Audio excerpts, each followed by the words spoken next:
Good morning, good noon, good evening. Peace, Whatever time peace. and You place got you're an all listening right to us foreign from, self. straight from the 909. It's Mark, DCQ, myself, Isaiah, and together, that's hip hop. Please don't forget to like and subscribe and hit the notification bell. Today, we're humbled to speak with the hip hop legend from Bed-Stuy, Brooklyn, Medina Green's very own DCQ. DCQ has had a subtle but meaningful impact in the hip hop genre, period. He is a business mogul, but also a visionary and a believer. The one who helped put it all together for UTD, Urban Thermo Dynamics, Manifest Destiny, which to this day is one of the holy grails of hip hop. Not to mention how out of it came Medina Green, Crosstown Beef, Streets Watch Me, Cats Copy, or Pump the Pump. From You Know the Flex to Funky Fresh in the Flesh to Save the Children, DCQ is a figure that can't be duplicated.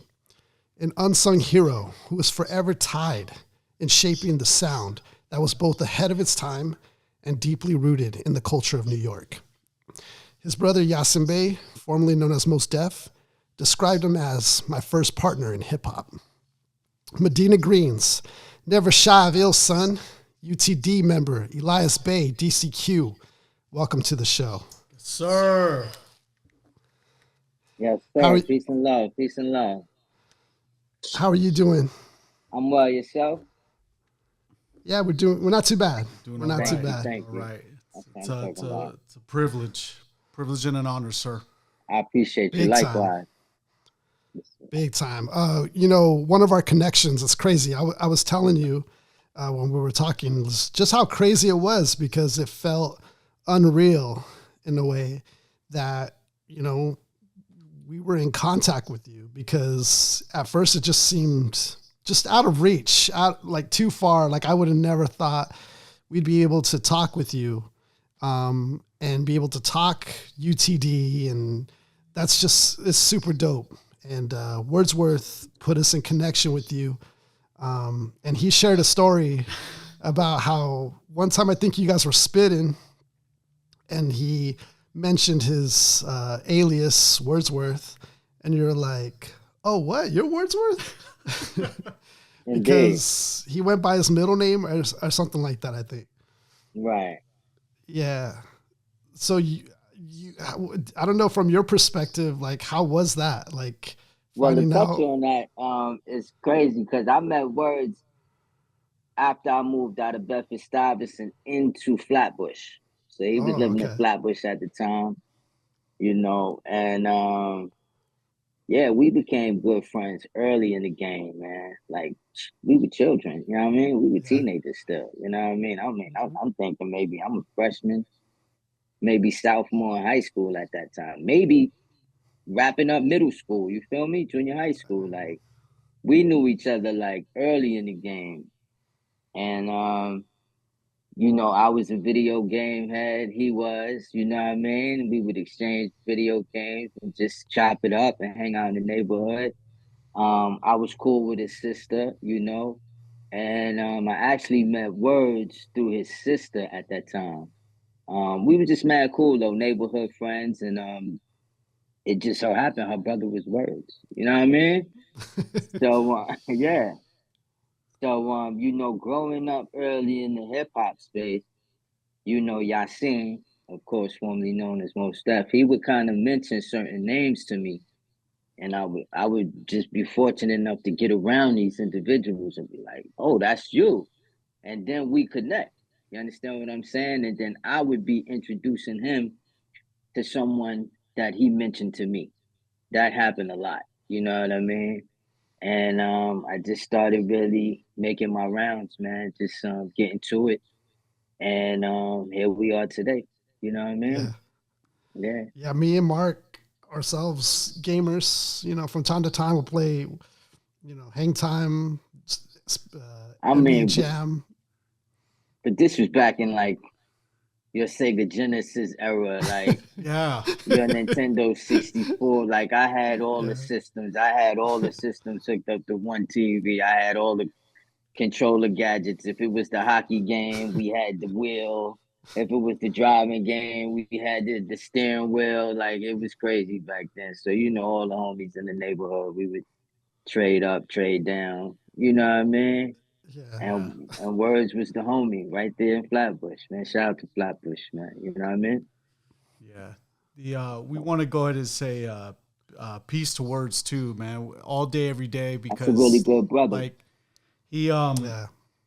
he came from a place where we were sharing our review of mirror music, and he just was willing to share it on his side. Yeah. So it was cool like that, and then it's cool that that bridge comes to you on your side. Right. And I wanted to show everybody off the jump. I brought my old case lodge, and you're gonna trip out about this, but I was able to find it. Oh man. That's Yeah. crazy. Yeah, yeah, I appreciate you. That's Of dope, course, man. man. That's dope, family.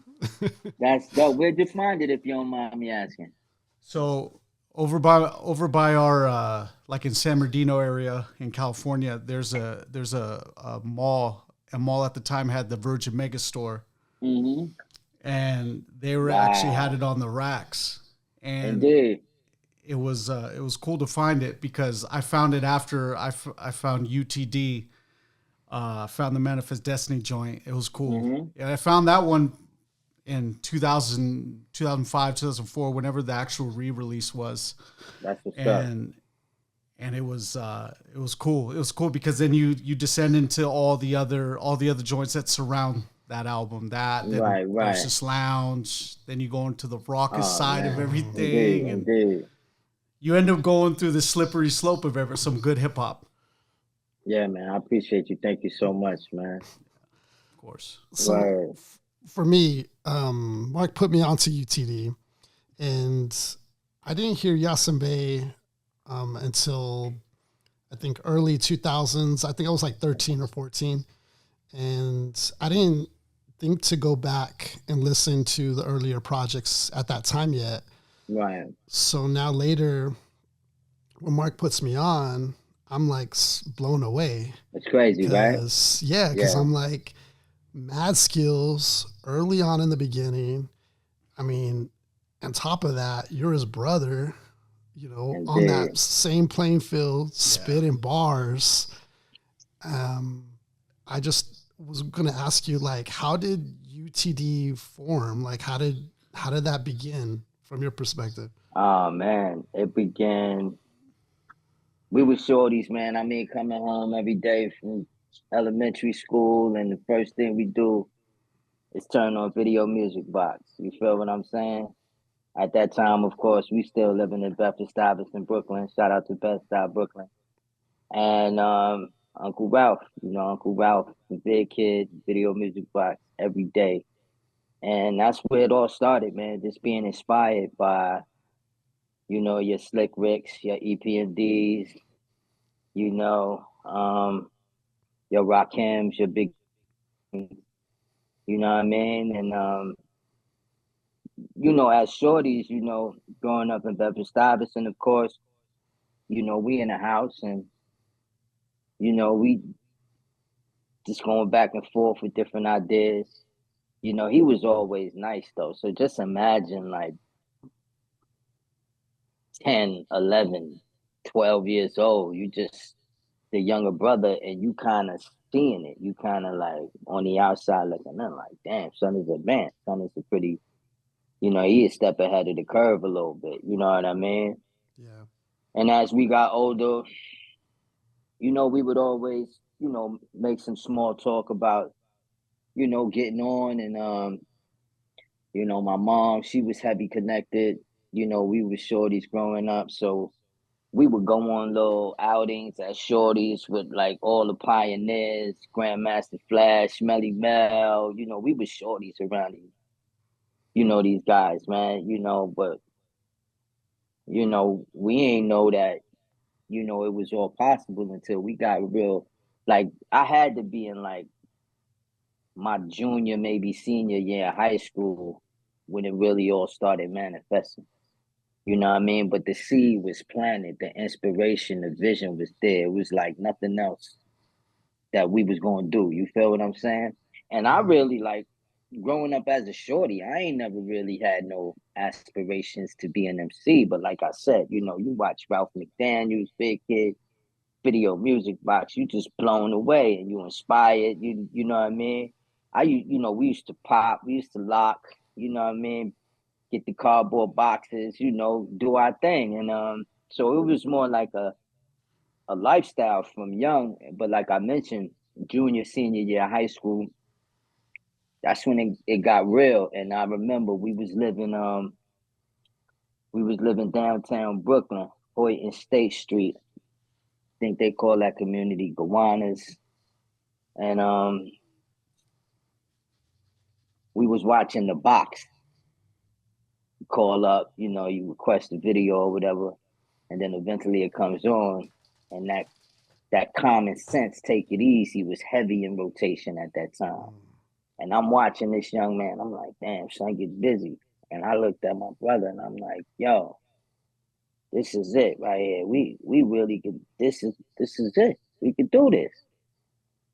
And he was like, do what? You know what I mean? I'm like, that. You know, like we could really that right there. Like, because he was nice. You know, all he needed was somebody to really like, you know, help him see the vision. Like, you know, because being in the house, he was always talented from a shorty. You know, he was always involved in like acting and keeping his sword sharp with his craft on the acting tip. So he was always running around the auditions. You know,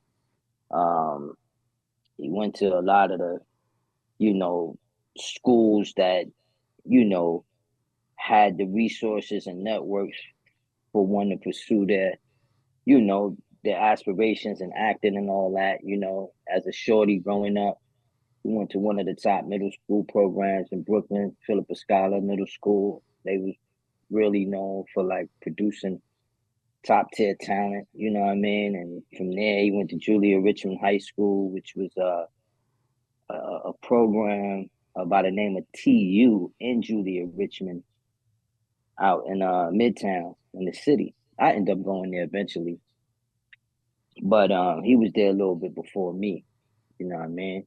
So he was always just sharp. You know, a lot of people don't know he was doing the acting thing way before people even heard him as an MC. You feel what I'm saying? It's just that when he hit that mic, it was on. You know what I mean? Like, you know, Yeah. so for me, you know, I'm running around, I'm rubbing elbows, I'm meeting people.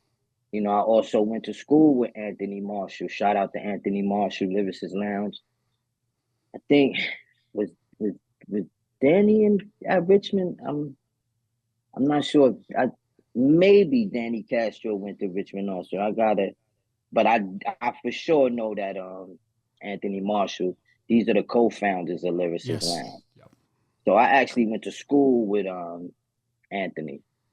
You know, I went to school with Anthony. So we met in high school. You know, it was a plethora of talent in high school because the school we went to, Julia Richmond, they had a program in there for aspiring talent. So they had different areas of performance. They had musical theater, drama, videography, chorus, you know, and of course, Yasin was in the drama program there at Julia Richmond. So you go to school from like 8:30 in the morning to like 1 o'clock in the afternoon. Then you get a break from like 1 to 1:45, but then from like 1:45 to like 4 o'clock, you work on your craft.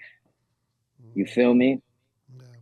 You know what I mean? And I was at Chelsea Vocational High School as a freshman in Lower Manhattan, but I wanted to get up in that space.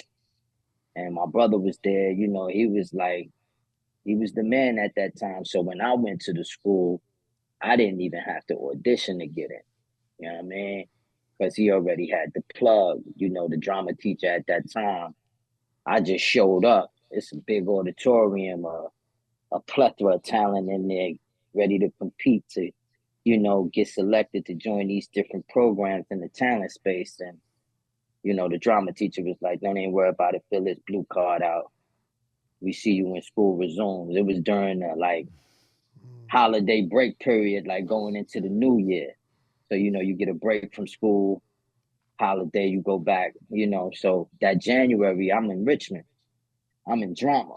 But everybody, they, you know, word is, you know, y'all seen younger brother coming, y'all seen younger brother coming, but I'm totally opposite. I ain't, you know, I'm the flip side of the coin. You know, I ain't really know much about acting, but I'm like, all right, they accepted me. I'm gonna get up in here and learn how to do monologues and do plays and all that. I eventually transferred over to videography because, you know, that became more my lane.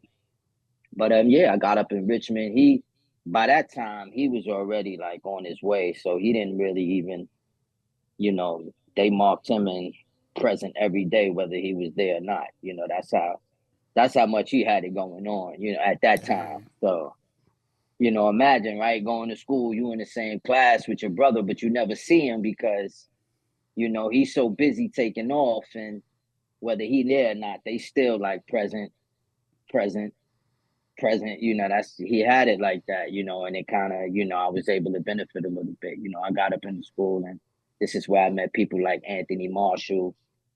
Shout out to Anthony Marshall, shout out to Lyricist Lounge, because they definitely was a major staple, and you know, being an assistance to artists like myself and Yasin in reference to coming up at that time. So a major shout out to Danny Castro, Anthony Marshall, the whole Lyricist Lounge movement, and of course Words. He was a part of that movement too. You know what I mean? What about was Sess in the class at all, or is That's that nah. I met Sess. Sess is like a sister we never had. So let's cut to the Sess chase real quick, right? okay? No, she's not our biological sister, but my mother never had girls. She only had boys. You feel what I'm saying? And I met Sess, of course, through my brother. You know what I mean? She used to come around the way. We used to hang out. And it's funny because Sess was already in a all female group prior to joining UTD, right? That's crazy. And yeah, and so we all worked with the same in-house producer at that time. It was UTD, of course. It was Sess and her all female group, and then it was the Bush Babies, right? I had me and Khalil from the Bush Babies, PKA, professionally known as Mr. Man. That's my people. I met him, and he put me on the J Prince at that time. He was everyone's in-house producer, so he had the studio right in his place, right in his home. And we was always in the studio locked in. Like Monday night would be me and my brother's night to go up in there and get right.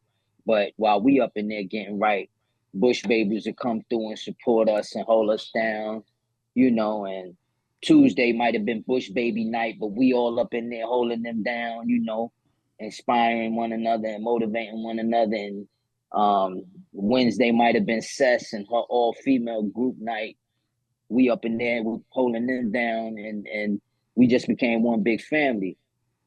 And I remember we was in there, me and my brother, we had our session. It was just us and the producer, Jay Prince. And Jay Prince was like, yo, I want to rap with y'all. We like, yo, what up?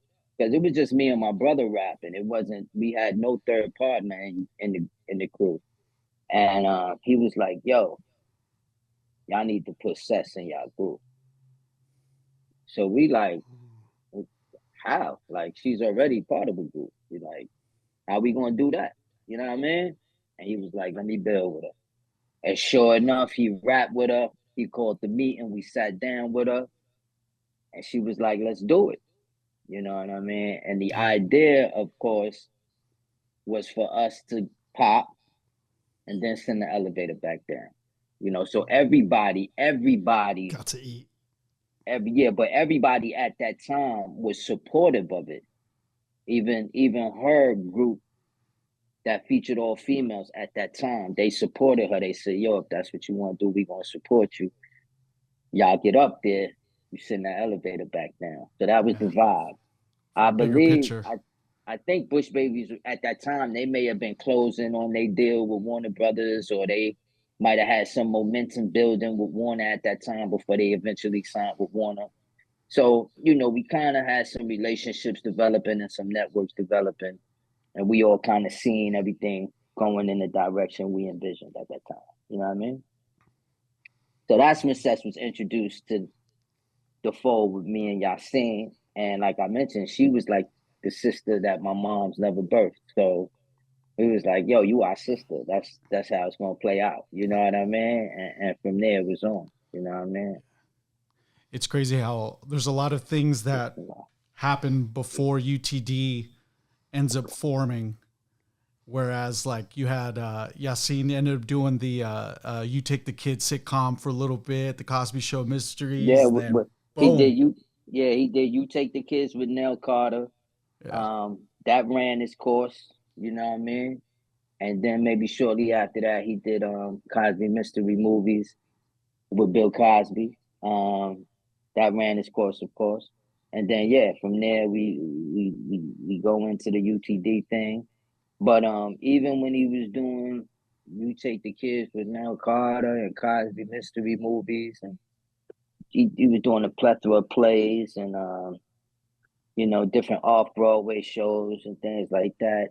But we still at that time, we still running around, and we're doing open mics, we're doing different showcases here and there. And, like I said, there were certain networks and resources in place where we kind of seen things adding up, to eventually, lock down our situation with Payday London, at that time, and yeah. I was gonna say that I think I heard Yasiin Bey describe it as like you were like more like the manager, like business minded side of it, where he would be more like the art side of it. Do you like kind of see that as like your guys' role at the time? What was the last thing you said? I heard everything prior. Oh, do you kind of agree with that? Like as far as your guys' roles at the time and what you guys were playing? It was more natural role, Yeah. honestly, yeah. But it played out just like that. It played out just like that. I mean, I remember there'd be times, because I was at that time being young. I mean, by the time we signed with Payday, I was 17. He was 19. He got a 2-year window on me. You know what I mean? Yeah. So I'm running around heavy at that time, networking with lawyers, managers, producers, you know what I'm saying? Then I got to get to the studio and kind of figure out 16 bars, right? Because like I said, like, getting on in music, like for me, like if I saw myself more always behind the scenes making it happen versus on the mic and in front of the camera and all that, or on the stage. But excuse me, I had flavor, and I wanted to, Dude, I you're wanted to get out nice. there and thank you. I appreciate you. Yeah. I wanted to get out there and do my thing. But like I said, I always kind of saw myself kind of like behind the scenes, you know what I mean, making things happen. And I remember the time we would go in the studio. Most would just get to the studio and be like, I got it. I got everything, the hooks, the verses, everything. I'd be like, damn, son, like, I got it. Nah, I want you to do this. Sess, we're going to do this. And Sess would always challenge him. She would be like, nah, bro, nah, bro, give me a minute. I'm almost done. Like, you know what I mean? But for the most part, he had a lot of ideas. He kept something in the library, and he didn't mind sharing. You know what I mean? Like when I watched you guys review the album, the track Moon Over Cancer, Oh, okay, I was just gonna say, yeah. right? And one of you mentioned that this sounds like a solo most track, right? Yeah. Right? In the review. And it was. But Sess was like, nah, bro, I gotta get on that, man. You can't have that for yourself. Hey, I would have done the same thing hearing that beat. Word, she because he made it clear. He was like, yo, I want this to be my solo track. And we was like, all right, no problem, do your thing. Yeah, it would have flowed more better if he like finished it because it seemed it was real personal. Yo, man, I remember that day, man. She had enough. She was like, nah, I got to get on this. She And was like, she kind of nah. is on everything, you know. So And she sounds dope. So, yeah, thank you. If you notice, her verse isn't too long, but it isn't too short. It's in and out, just right, yeah, right. yeah, And that came like she was like, nah, I got it. That at the actual session, she was like, nah, I got to get on this. I got to get on this. She tried to be patient because he was in there doing his thing, and she was after a while was like, nah, this is too fire. I gotta jump on that. We were talking to Ayatollah in our recent interview, and I wanted to actually pose the same question that I had to him with you, where you guys are near rubbing shoulders with a lot of hip hop talent. Did you find it at that point being a little bit more? Did you find it as like a challenge to be that good, or were you guys in a position where it's like, oh, we gotta do our best to emulate them, just because you guys are, you know, it's New York, you guys are close near to everybody. Fam, it was crazy, fam. Like respectfully, like I mean, we wasn't like worried about any other talent in any rooms or in any company. Like, nah, family, like, damn. nah, That's kind of nah, dope fam, though. nah, fam. Like it was like when we stepped in the room, it was like, man, damn, they hit. You know what I mean? They hit. You know what I mean? It was like people had to keep up with us. You Yeah, feel what I'm saying? you Like, guys have a pretty like crazy arsenal because you have yeah. And I say that yourself. respectfully. Yeah, I don't say that with any like, ego or like any like just ill. confidence. Yeah, It was crazy. It was crazy. I mean, like I said, you listen to the UTD album, right? You hear the way Moses spitting at 18, 19, like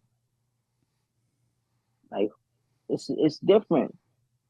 And that rubbed off on the whole crew. Yeah. That yeah, rubbed because you off could on tell. the whole crew. You could tell. Like, you know what I mean? Honestly, we wanted to see him shine, if anything. Makes You you know guys what I better mean? by design. Yeah, By default, it was like, you know what I mean? Fourth quarter, we running everything through Jordan. yeah. You know It's a what I good mean? analogy. It's Yeah. a good analogy. You know? Like, and I I, just say that respectfully. We were sharp, man. We was about our business. You know? It I was a was gonna different say, time too. It was a different time too, man. It was a different time, man. I mean, we in the studio with producers like Diamond D and Showbiz, and you know, it was just a different time. You feel me? Yeah. It's just, oh yeah, go ahead, Isaiah. oh no, I was just gonna say, like, oftentimes, like when the community of hip hop talks about like UTD, other groups come up like that are a similar dynamic, which Diggable Planets and then Fuji's. How would you say though that UTD is different from those ones? Everybody had their own lane. I mean, you only thing that was unique. I mean, only thing that Diggable was unique in their own way. Fuji's was unique, and then nobody you couldn't compare it. It was all three different sounds. You understand what I'm saying? Yep. Um, I mean, if there was any comparison there, Diamond did a plethora of work for the Fugees around that time. He did a plethora of work. He did a decent body of work with us. You know what I mean? But outside of that, you know, none of us sound like each other, and the music is just it's unique. It's different. When you hear a Fugees record, you know it's Fugees. When you hear Diggable, you know it's Diggable. You hear UTD. Did because I know you guys were kind of all around the same time. Did you run into any of them or have any clashes with any of them or anything like that? Because Nah, okay, nah. I mean, Diggable from Brooklyn. You know, Diggable from Brooklyn, but we never really like was in each other's company, and if we was, I'm sure it would have been all love anyway. Yeah. We probably would have did music together. You know what I mean? It's crazy because if you listen to the album The Score by the Fugees, I think they lead off single was produced by Diamond, and you hear Lauren, you hear Lauren. She says, "I must confess, my destinies I was just gonna manifest. ask you that. No stress, but I Yeah. don't smoke cess." Right? Yeah. Yeah. I was just gonna ask you that. So you know what I mean? They like that's when you hear that, okay, you know what's up. You know what I'm saying? But Because she also you follows cess, that with like my cess, destiny like manifests or something like that. yeah. She said, I peeped it early. You know what I mean? I like, oh, word. I, but by that time we was off the label, and we was going through our own things behind the scenes, so we really couldn't like bounce back. But I peeped it. But a lot of people don't know that. You know what I mean? A lot of people, Mhm. they can't even put the two together, because let me tell you something, man. If that's would have popped, it would have been a problem for female MCs, man. If Sess would have really popped, she was supposed to really pop, man. Like Sess was supposed to like, I feel like all three of you guys, man, that album with the yeah, proper oh yeah, rollout. yeah, yeah. And it was crazy because at that time we got a song on the album called "You Could Run," right? Yeah. You could run, but you can't hide. You could That's right. run, but you can't hide, right? So Payday wanted that to be the first single. So Really? Yasin was like, Okay. nah. Yasin was like, nah.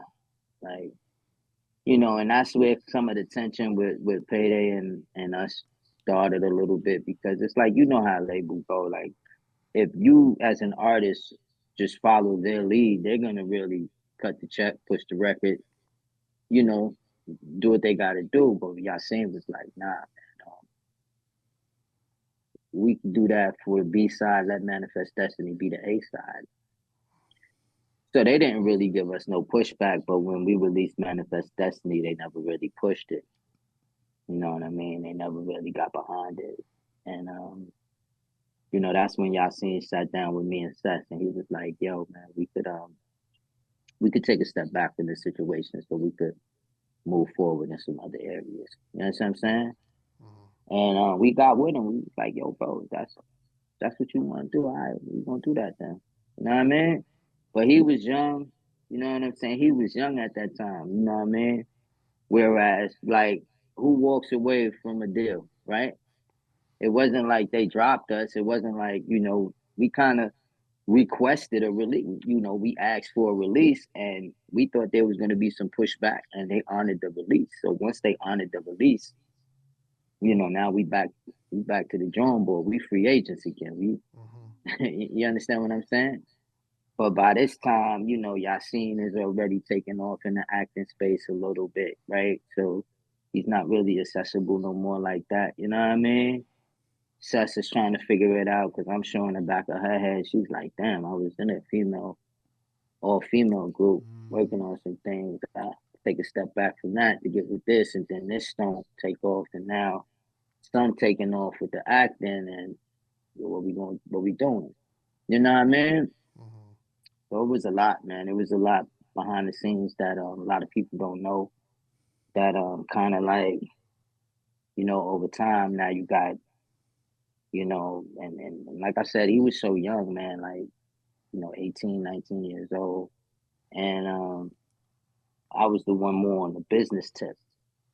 And then we got, my guy Jah-Born from high school. He's a part of Medina Green. My cousin Kasim, also known as Magnetic Cash Rule. He's a part of Medina Green. Lord Atu, at that time, he's on the Cornerstone Beef record at the end of the record, going back and forth with me on the verse. So, through all of our development and progress with UTD, they were all there. They were all there. Studio sessions, late night shows, you know what I mean? Like playing a part, like just waiting for us to pop. So we could send that elevator back down. So when things didn't kind of work out with the UTD situation, that's how Medina Green was birthed. You understand what I'm saying? Because now at that time, you got Wu Tang running around crazy. You know, they got a non-MC crew that's bananas. You know what I mean? So we looking at it like, okay, maybe we need to just crew up versus group up. You feel what I'm saying? And that's with Yasiin, Jah-Born, Lord I2, myself. Most told us, he said, yo, whatever y'all need, I got you. You need me to be on the track or two. You need me to pop out. I'm going to pop out. But for the most part, he was already, like, once he went solo, it was a wrap. You know, it was a wrap. You know, it was a wrap, you know, between Daylight and the Tribe Called Quest. And then when he linked with Kweli, it was a wrap. We couldn't even keep up with him. You know what I mean? Because it was times where we back home, you know, figuring it out, but he traveling, you know, he on the road with Daylight. If he ain't on the road with Daylight, he on the road with Tribe. He ain't on the road with Tribe. He doing something with the acting, or by this time movies was coming in. So it was, you know what I mean? We couldn't keep up with that at that time. You know, so you know, if he was doing shows at that time in New York or places we could get to, we pop out just to support him. Like, yo, we here to show you love. You know, you doing your thing, but There was a show you guys did, I think, was it BB King in yeah, 2004? right. I think he Yeah, showed up at. man. Yeah, he showed out. He showed up. Yeah, he popped out on that show.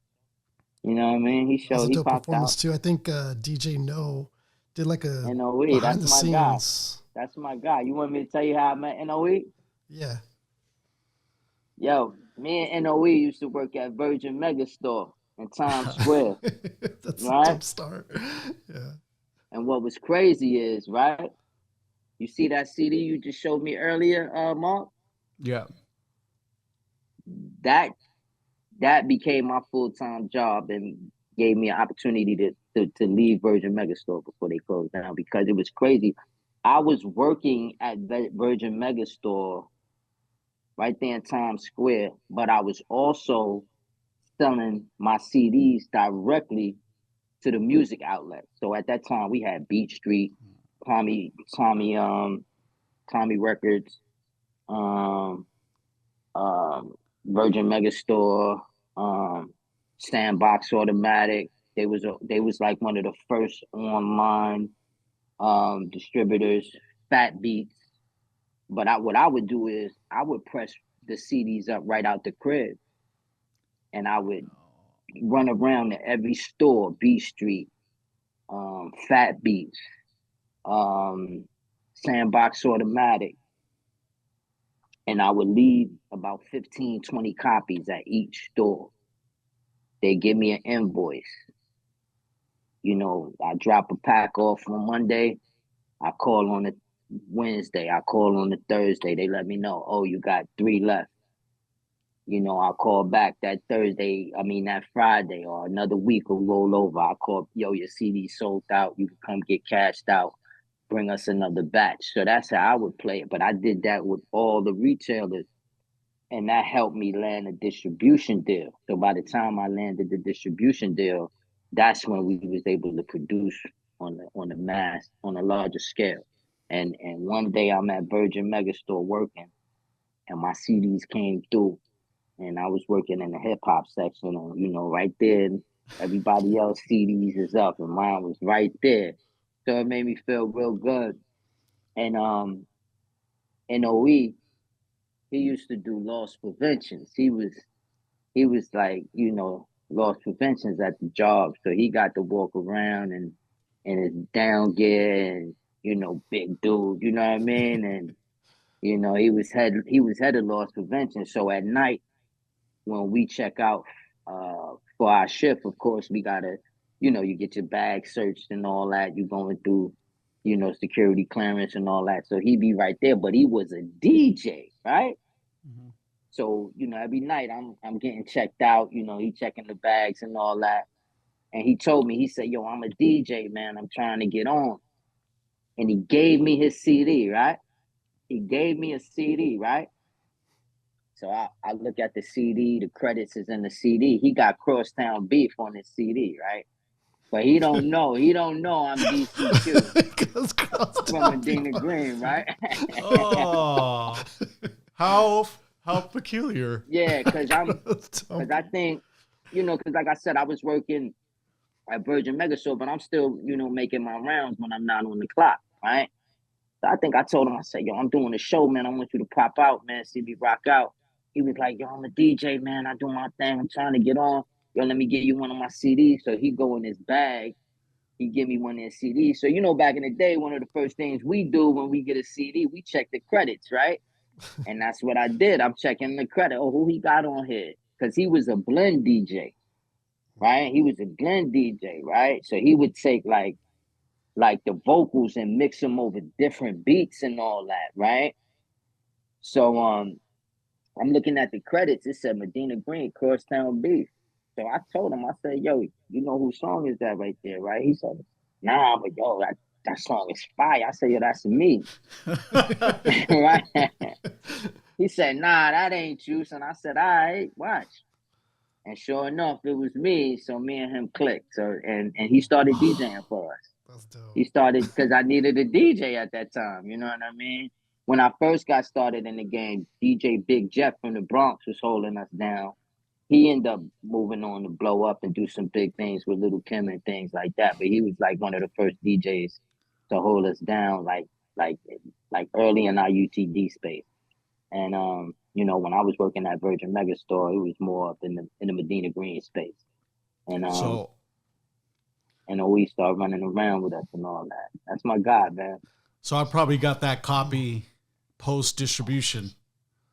I didn't get the homegrown copy. I could have go Times Square for that. Right. Yeah, man. It was crazy, man. But yeah, man, right before they closed down, I got up on out of there. But I remember me and NOE, we met at Virgin Mega. And I remember running around to the different retail outlets and just leaving a pack of 15, leaving a pack of 20 every week, every other day or 2 days. I'm checking in, yo, how the CDs is moving.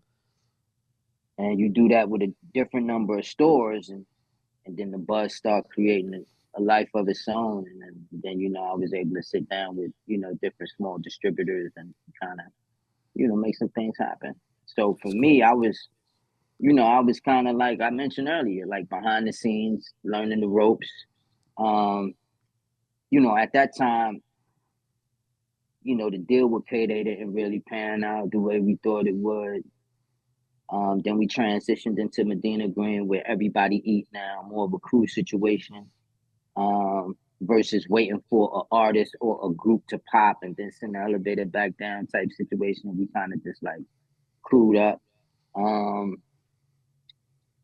And we caught a couple of deals with Medina Green too, but they ain't never really manifest into anything serious. So as an artist, you going through all of that, and you like, man, you know what? I'm gonna just start my own label imprint and see what happens.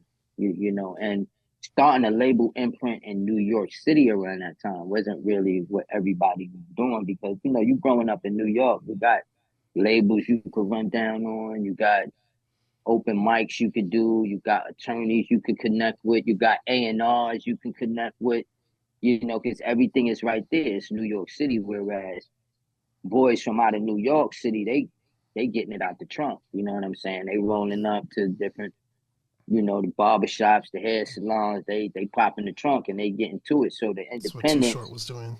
yeah, that's exactly what Too Short and was doing, and other independent artists deep in the South and outside of New York. So that was inspiring too.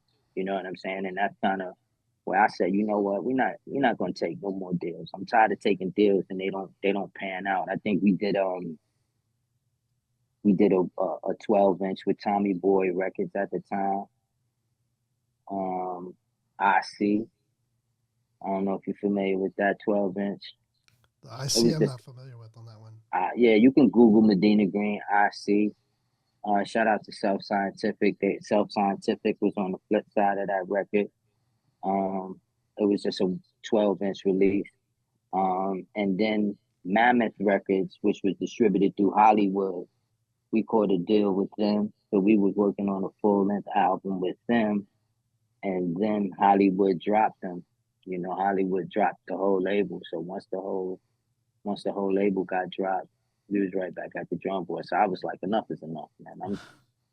I'm gonna just, go store to store and go independent and see what pops.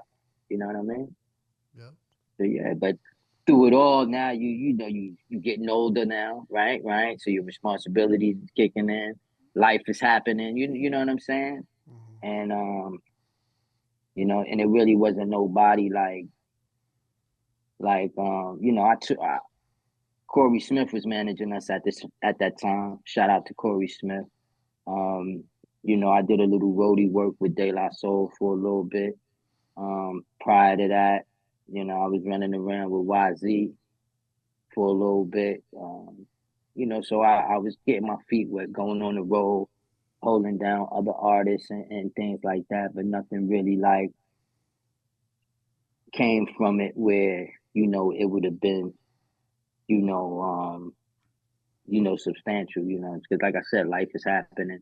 I'm growing older, I had my first child, back then, you know what I mean? So, it was like, okay, do I continue to, you know, because I always look at the UTD and the Medina Green work as like classics, like work that is in a special place in hip hop. So I don't want to find myself running around when I already got something that's like you know it's still a breath of fresh air to certain listeners and certain you know what I mean. I don't want Yeah. to you know running around trying to get on when I know I already got work out there that's stand the test of time and that's gonna always be a breath of fresh air, whether it's a current listener or a new listener. You know what I mean? So Yeah. the UTD project, Manifest Destiny, you re-release it or like officially Well, release it it under never your own? really to do the knowledge, right?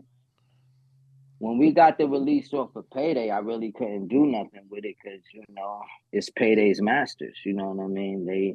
They spent the bread. Like I can't really jump out the window and do nothing at that time. So I let time pass and they ain't really do nothing with it. You know what I mean? So I say, you know what? One man's waste is another man's treasure. I'm gonna put it out. Whatever happens, happens. If I get caught up in some legal allegations, then it is what it is. But I'm not just gonna let the work sit. We're not doing that. Mhm.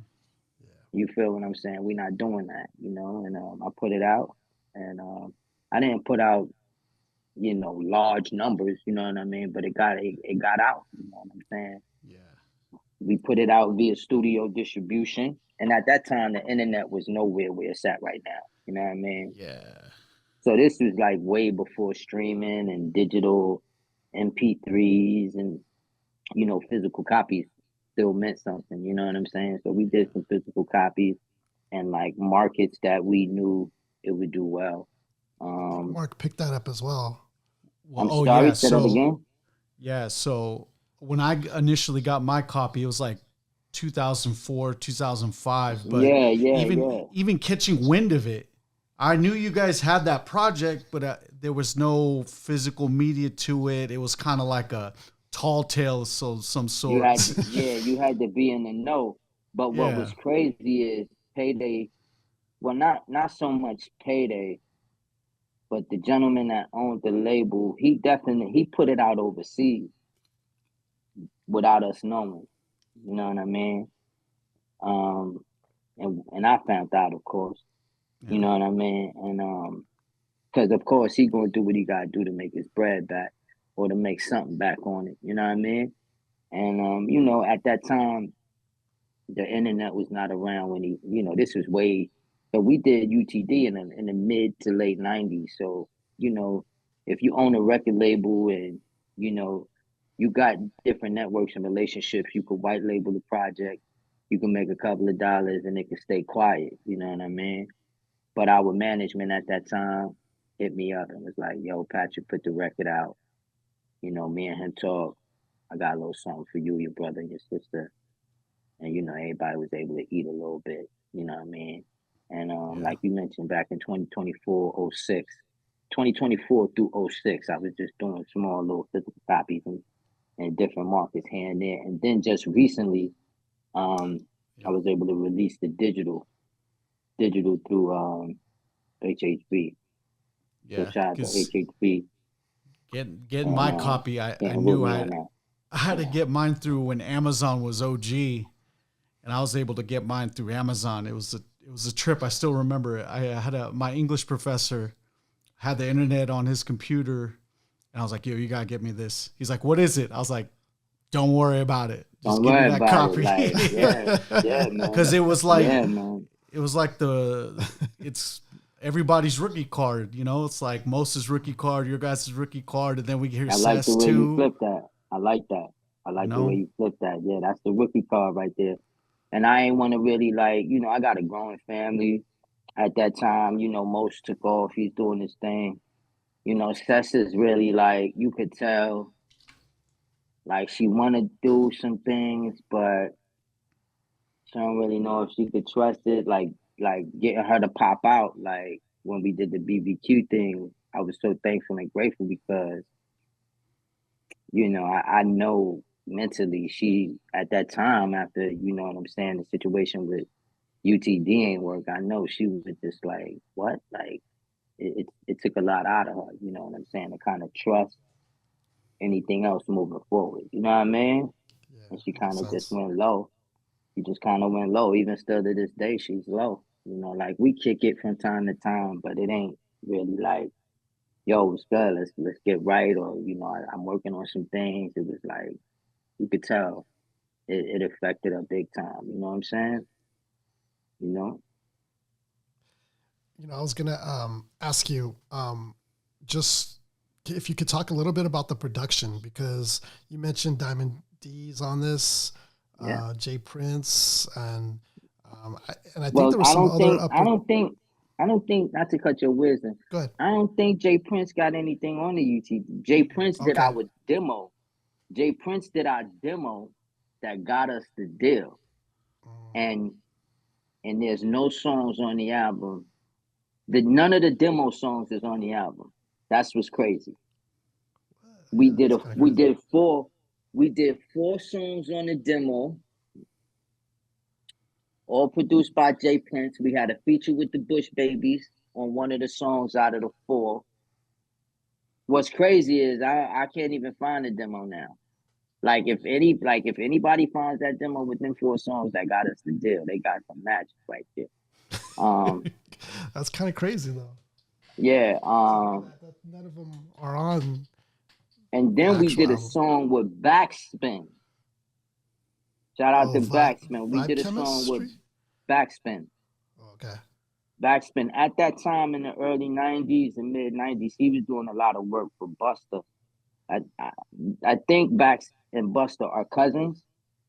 And at the time, Patrick Moxie, the gentleman who owns Payday London Records, he was managing a plethora of producers at that time. And Diamond D was one of the producers that he was managing. Get in the crates. So Yeah. that was our plug, the Diamond. Showbiz and AG, they was label mate. You know what I mean? They Yeah. was signed to Payday, so the relationship was there. I think Patrick was also managing Showbiz, so of course, we're gonna get some Showbiz production. Um, Patrick also had Empire Management at that time, so he was managing Gangstar, which was Guru and DJ Premier. You know what I'm saying? He was managing J. Wu the Damager, Group Home. You know what I'm saying? Yeah. And they was also Group Home and J. Wu was also artists on the Payday London label. yeah, WC and the Mass Circle was up there for a little bit. Jay-Z ran through there and did his first single. In my lifetime, I need a whole lot of dope. I need a whole lot of cash. But he just did the 12. He just did the 12 inch. He ain't do like a artist label deal type situation. They just came through, did the 12 inch and kept it pushing. But at that time, we are all artists signed to the label. So I remember all that. Shout out to Dino DeValier. He was the A&R at that time. Dino ended up after Payday. going over to Universal and signing Cash Money. Mm. So it's a lot of history that come out of Payday, man. You understand what I'm saying? It's a lot of history that come out of Payday. Um, Now that I look back, do I agree to getting a release, or do I, you know what I mean? But Yeah. that's my bro, and he like, yo, let's kind of take a step back so we can take others forward. But once we took that step back, it was like son took off. You know what I mean? Son took off, and we got word that he was going to be available, but he was more interested in moving on as a solo artist. So it was a lot of behind the scene things that kind of took place, and that's when we said, okay, we're gonna do this crew thing, and Medina Green was birthed, and yeah. It's interesting because when you listen to UTD, it feels like you guys are really thinking big as well, because even the first track, Worldwide, the concept Yeah, of that is like, this is going to be our expansion eventually. yeah. The It world was is going to like, hear about us. I mean, I'm not like I. It's crazy because it's like you finally, what I mean, reach uh like, cause for us it was never like we just, it was never trying to get on or trying to, like, it was just, let's go do it, like, let's do it, and we actually did it. We actually, like, was just living it. It was just like we was just living it. You know what I mean? And everything was just manifesting. It was pretty dope. It was pretty dope. You know what I mean? And I think that like you guys all flowed and had chemistry. It like really, Of there's course. times where you and Yasin are both like kind of going back and forth even, on some of the tracks, Hmm. which was like, it just flowed. Like Yeah, all it three was. of you guys flowed. Yeah, all for me, all I really wanted to do was see my people eat, see my people get on. You know what I mean? Like everybody, like from everybody. That was my gift. Like, yo, I'm gonna make sure we all get on. I'm gonna make sure we eat. You know what I'm saying? But like I said, it's just a lot of things that kind of like, you know, interfere that you don't. Now we living in a time where you could like set up precautions for certain things. Back then, when you young like that, and you just running with things that you don't know what precautions you may need to set up.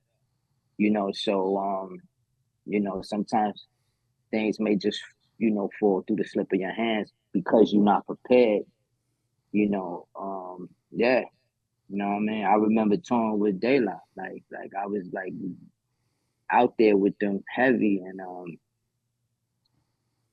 behind the scenes things went left on one of the tours, and I'm back at the drawing board trying to figure it out. You feel what I'm saying? So, and then you realize, like, you know, a lot of these artists that you meet in this game, they're not people that you really know like that. They just people that you working with at that time, and if it pop, it pop.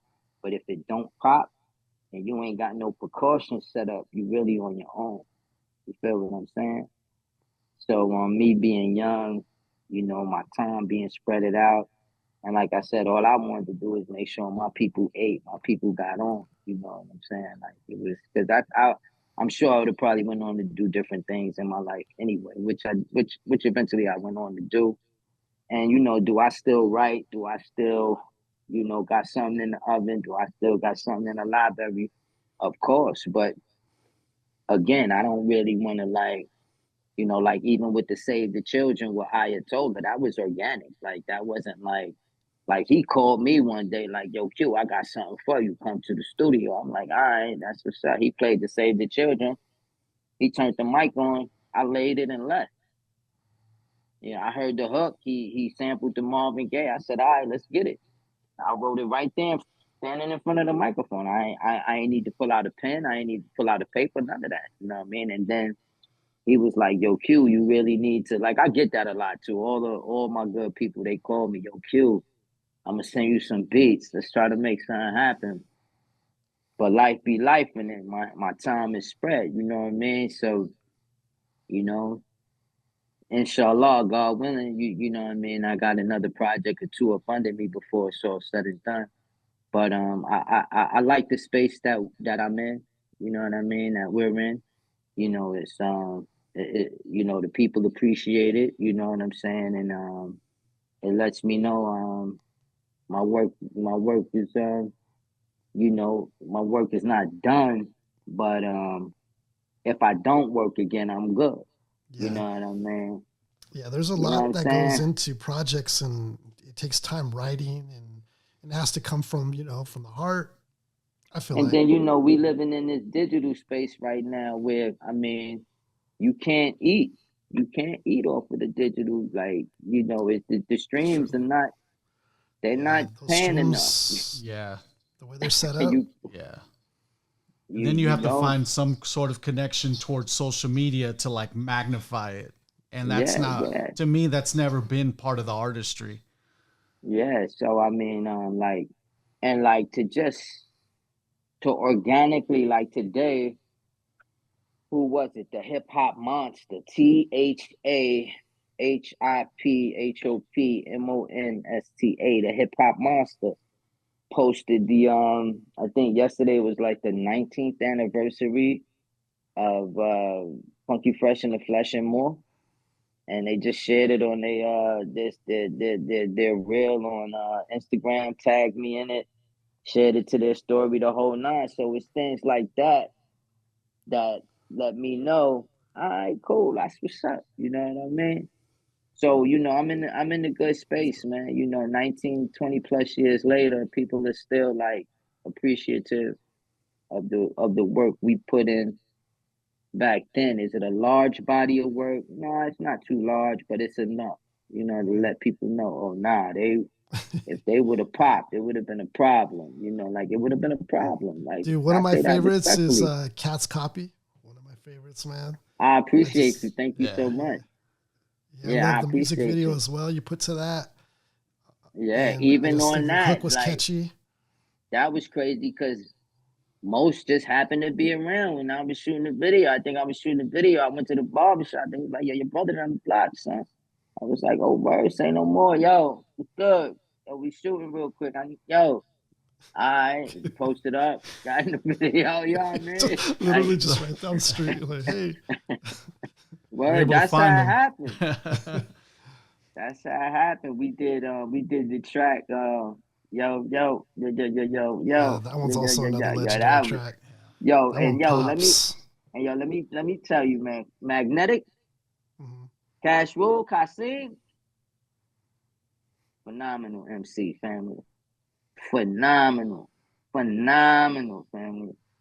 Like he's definitely in addition to Yasin, he's definitely someone that made me step my pen game up.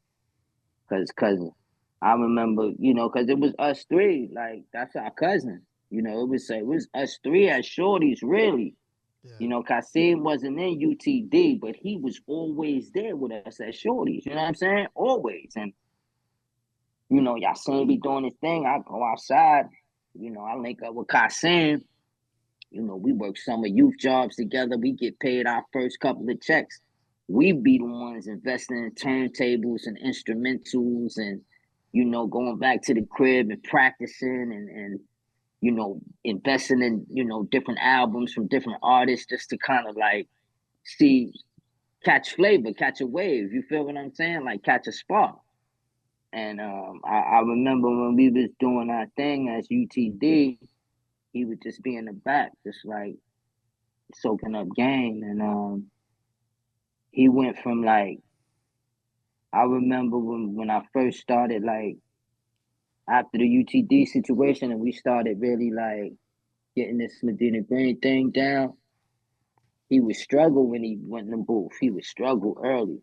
And I had to let him know, yo, step out the booth. Let's just practice some more. Let's get it right. But it didn't take him long because once he got it, and let me tell you something, it's some really dope talent out there that hasn't popped, and he's phenomenal. He's a phenomenal MC, Magnetic Kash Rule, man. He's one of the best when it comes to that pin game. I don't know if y'all heard the track. You heard the track Flilla Lashy? Oh, Yo, do you hear him? He said, yeah, it's a dope track stressed right out. there. He said, stressed out. Stop hanging with them cats on the corners. Now they got me staked out. Checking out the cars I hop out. Lexus, the Cherokee, fresh fades, occupy the dome piece, the leather seat exhales the cushion, and the rental I'm pushing. And like the club, maybe one day lock this rap shit down. Remember the club? People put the club over their steering Oh wheel. yeah. Oh, that's right. Yeah. Yep.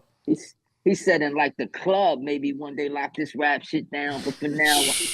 But for now, I drink cheap beers to St. Ives, $1.59 for free. I write rhymes to alleviate the hard times and do what I'm best at. To hear my voice on the track is like a treat, even though you're not supposed to. Late night eating me like a Kit Kat. My sugar words put bumps on your face, while brothers' first albums be the raw shit, and the other ones be laced with bullshit. But watch me, this understanding seed.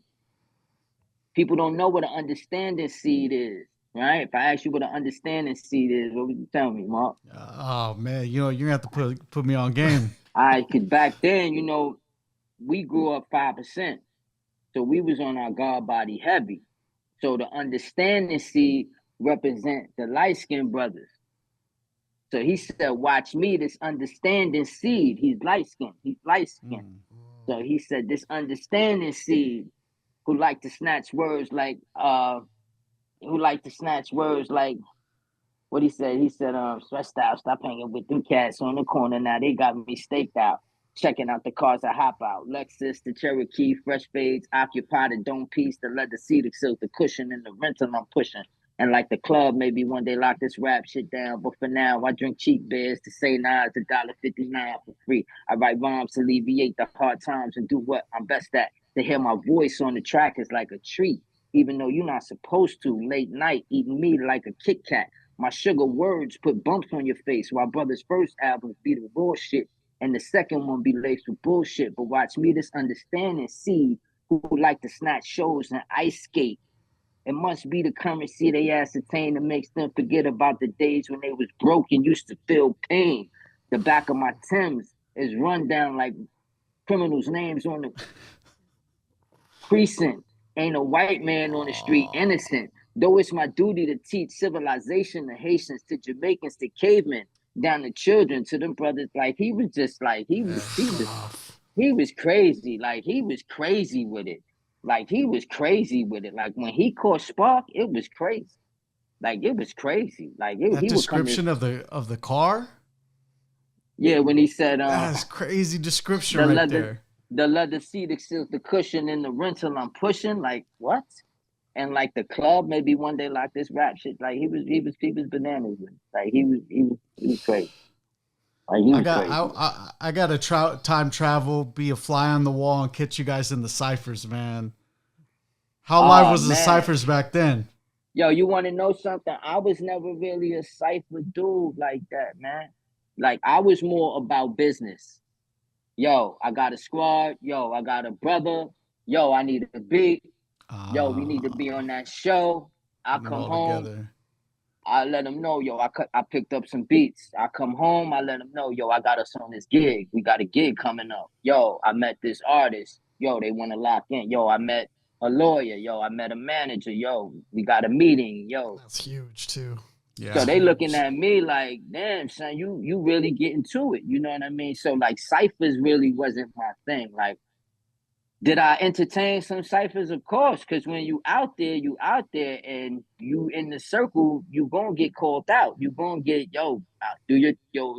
You know they be freestyling and they just automatically throw it to you, and you like, oh man, all right, I gotta figure it out. You know what I mean? There you go. But my thing was more like business. My thing was always business. Like I said earlier, man. You know, if I could have maybe like the artist development, the music manufacturing, the distribution.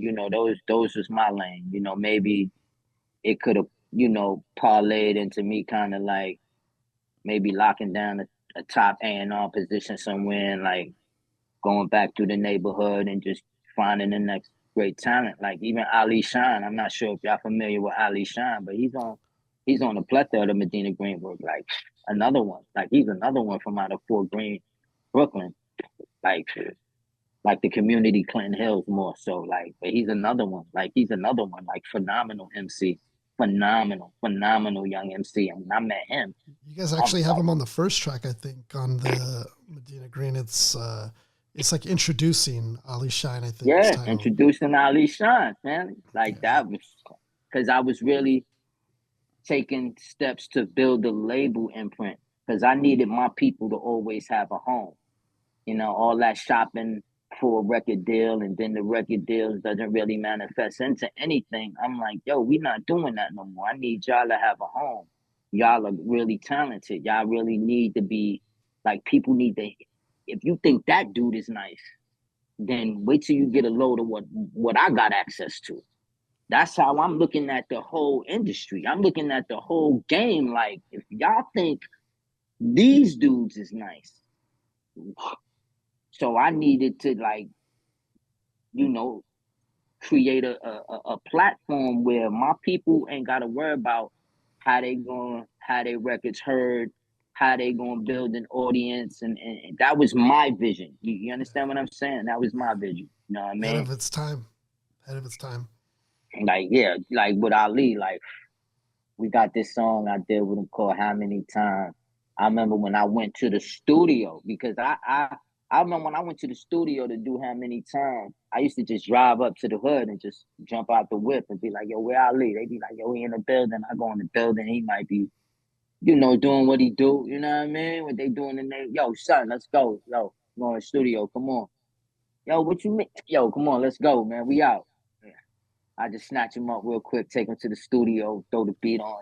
It's crazy. Like we did the track how many times? He said how he wanted this verse is phenomenal. What he said? How did how many times start? He said he said I can't even remember. If I You play guys it, then did I a start music going video, crazy with right? it. To that, I Yeah, think. for how many times? Yeah. Yeah, that's how I called them on. I think I called them on a Wednesday and was like, "Yo, I'm blowing through this week, and we're gonna shoot the video for how many times?" He was like, "All right, no problem." Like,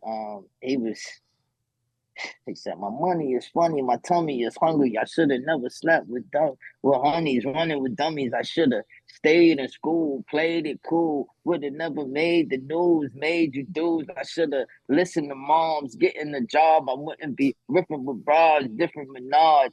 I used to live, he said, I used to sleep next door to the liquor store, but I'm on the grind, so why I'm really riffing for? Now I start doing my thing. We had a hangout. My brother's doing 6 month shop. He got to lay up. My landlord's down with the mob. He's in the Fed, so my mom's ain't paid rent for 3.5 years. Pop a bottle, smoke herb or something, because money was coming fast like a bird and fucking. I had Tech down with the team, and he like his flow, Yeah. like he was just It's impeccable. like it was like, ooh, it was crazy. Like it was crazy. Like if he would have a pop, it would have been a problem. But it's God's plan, man. You know what I mean? It's What God's about plan. You know what I can you talk mean? about crosstown beef and just like, you're Wow, how that putting came that about. together?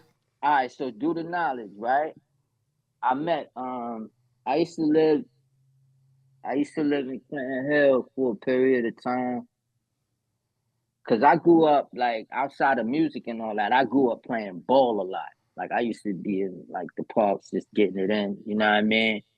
And Clinton Hills, back in the day, me and my team, my circle, um, we would if we ain't in the park getting to it where we from, we would go to different neighborhoods and just playing against different talent in different neighborhoods and things like that. So many years later, we signed a deal with Payday, right? I meet this I meet someone by the name of Scott, right? and Scott Thompson, and he ended up starting making records. I don't know if y'all familiar with that whole making records era. I'm not familiar with that one. Pumpkinhead, Jean Grey, Jean Grey, I'm um, Yeah. familiar with. Yeah. Bad Seed. These were making records artists, and Scott Thompson. I met. He was interning for Payday London, and he was from Texas. But I had met him one day. I was up at the label hanging out, and he ran down on me. He was like, "Yo, I'm Scott Thompson. I'm working your records out in Texas. I'm eventually gonna be moving to New York. When I come this way, I would love to connect with you." So, in addition to him having making records imprint, and I got Ilson Media, we kind of like collabed on a lot of things together. Because when he moved to Brooklyn, we had the mini mansion. We had a spot in the Clan Hill area. We called it the mini mansion. So you had a plethora of talent just coming through the mini mansion, the making mansion. We called it the making mansion at that time. But Jean Grey, Bad Seed, Pumpkinhead, Jean Grey, she was in a group. She's Um, bad. She's Natural bad. Resource. Nice. She was in the group Natural Resource with my man Ocean and my man Aggie. So shout out to Ocean, shout out to Aggie, shout out to Jean Grey, Bad Seed, of course, rest in peace to PH. It's Moon over Brooklyn all day, every day, twice on Sundays. Um, so they had we had the mansion, but everybody's living in the mansion. The mansion, it was so big, like everybody had their own space. We all contributed to the bills and all that fly stuff. And on top of the mansion, we had the studio. You know, Jay Grant, shout out to Jay Grant. He used to work all the records out of the studio for everyone. He ended up elevating and going to work for Funk Master Flex Record Pool. I can't remember the name of Funk Master Flex Record Pool at that time. But he became, he ran the whole record pool. He was the one that kind of like really get it popping. And so it was a plethora of talent that got their start. You know what I'm saying, out of the mansion. But I had a room I was renting out of the mansion and all that. And Pasta Noose had came through with some beats. Pluck one from De La. Cause he knew me and Yasin was brothers, and I guess they looking at him like, well, if you nice, let's see what your brother working with. And at that time, Maceo, the DJ, he had a label imprint called Bear Mountain Records. And he was looking to do some things with us with the label imprint. So they would come through the studio, and he threw us the beat for Crosstown Beef. And Most was like, yo, let's do it. And me and him got on the track. Now my man Lord I2, the last verse on the track, right? Peace. Who this? The God too. Yeah. Yo, what up, son? Nothing much. Maintaining you. Like, that's real life. That's not like, at that time he had some challenges in his life. He was, in and out the can a little bit, you know what I mean? And I told him, I said, yo, we need to put your story on record, son. Like, you gonna call you, because he was home, of course, at the time when we laid the vocal, you know what I'm saying? But, what better track than to like really like tell, show who Storytelling who, track. you know, speak on it. And I said, yo, we came up with the idea. I knocked out the first verse, 4 a.m., laid up at the rest, got a call, made my heart jump. It'd be like that growing up in the city of Brooklyn as a young man trying to figure it out. You know what I mean? So we just, at that time, we put it down on record. And, so that's how that track came about. You know what I'm saying? Where he was like, yo, jump on this track with us. Because, like, he was a dope artist in his own right, too. It's just unfortunate that, he really didn't get to pop because, he had to go sit down for a little bit, but he home now. He doing big things. Shout out to Lord out to his family and all that. But that's how that happened. And because if you notice, he's not really featured on any music after Cornerstone Beef. Yeah. So that's when my man Jah-Born stepped up. We like, all right, Jah-Born, it's time to sub in. It's time to get to the scores table, sub in, and get right, And like I said, at that time, Kasim Magnetic, he just developed into something special. So, once or two, he had to go sit down for a little bit.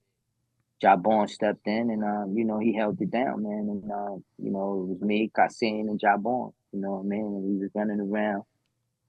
We got 2 albums done. I put out both albums, The Flex Volume 1 and Funky Fresh in the Flesh and More Volume 2. And everybody got a chance to eat and have their talents heard. And and then I put out Save the Children after that, just still striving to figure it out, still trying to keep at it, you know what I mean? But like I mentioned earlier, my time is spread out. I got a growing family. I got major responsibilities. Life is happening. So sometimes you got to focus on, what's important, you know what I mean? And record music, and there wasn't no real shows coming in like that, you know what I'm saying? And then everything went digital. So you like, you know what? I got other responsibilities that require my attention. So let me just focus on that. And if I get the opportunity to make it pop, I do. But if not, I'm still in a good space. I'm still, at peace with the work. There was a question I wanted to ask you, if you wouldn't mind telling the audience, like, what it was like growing up in Bed-Stuy, Brooklyn, and the, development stages, like you guys were young. What was it really like? Well, for me, it was, for me, it was very, it had its challenges, you know what I'm saying? Like, for me, as a child, I suffered from an accident as a child. You understand what I'm saying? So at 5 years old, I was hit by a Trans Am traveling 75 miles an hour. At 5 years old. So when I got hit by the car, that could end your life right there. Family, I was in a coma for 6 months, man. Like, real talk. I came out the hospital when I was like 7 years old. I went in at 5 and I stayed until about close to 7, maybe 7 years old. I was 5, Yasin was 7. We was outside. And that's crazy. Car ran the red light, smacked me, and the car hit me. It hit me on my left side. So when the car hit me on my left side, I caught the brain trauma on the left side, which affected my right side, because we know the left side of the brain controls the right side of the body, and the right side of the brain controls the left side of the body. So coming out the hospital at close to 7 years old, and now it's clearly visible that I have a physical difference from the left side versus the right side. You understand what I'm saying?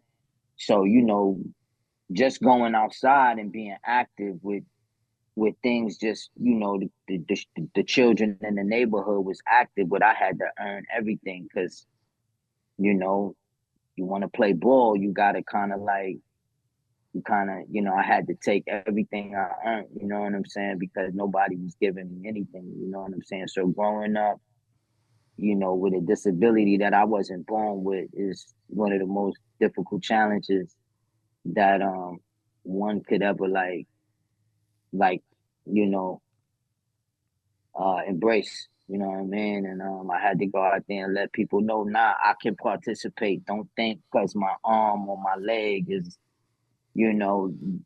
smaller on the right side versus the left side, or don't think because I walk with a limp I can't get to it. You know what I'm saying? So it was because children are cruel. You know what I mean? At a young age, children, they don't know no better. They gonna speak what they see. You know what I'm saying? Or your leg or your arm, or so I had to really earn everything, you know what I'm saying? And I'm doing a lot better now, you know what I mean?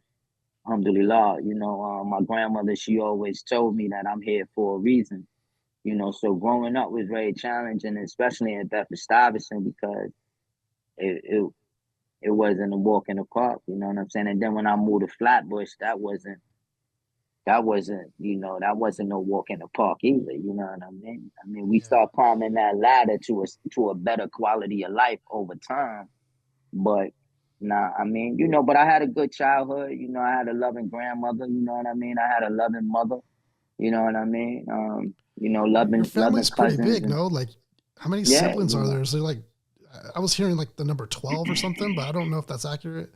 Nah, man, my mother had three boys, man. So, Okay. it's just me, my brother. We got a younger brother, and my mother had three boys. And but Yasin, me and Yasin got the same mother, but we got different fathers. So, you know what I'm saying? He has other siblings from his father's side as well, but I grew up with Yasin until at least I was 21. Like, we grew up with our mom.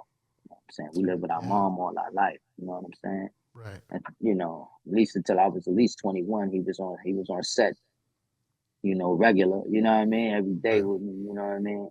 And but his Rockman and Khalil, those are his brothers from his old man side. Shout out to Rockman and Khalil, you know what I mean? Those are my brothers too. You feel what I'm saying? And you know what I mean? So yeah. So that's It's where the family expands a little bit. You know what I yeah. mean? It's Yeah, crazy that's that you where the family. mentioned, how when you got hit and stuff. Um, I did read about it. I read about it.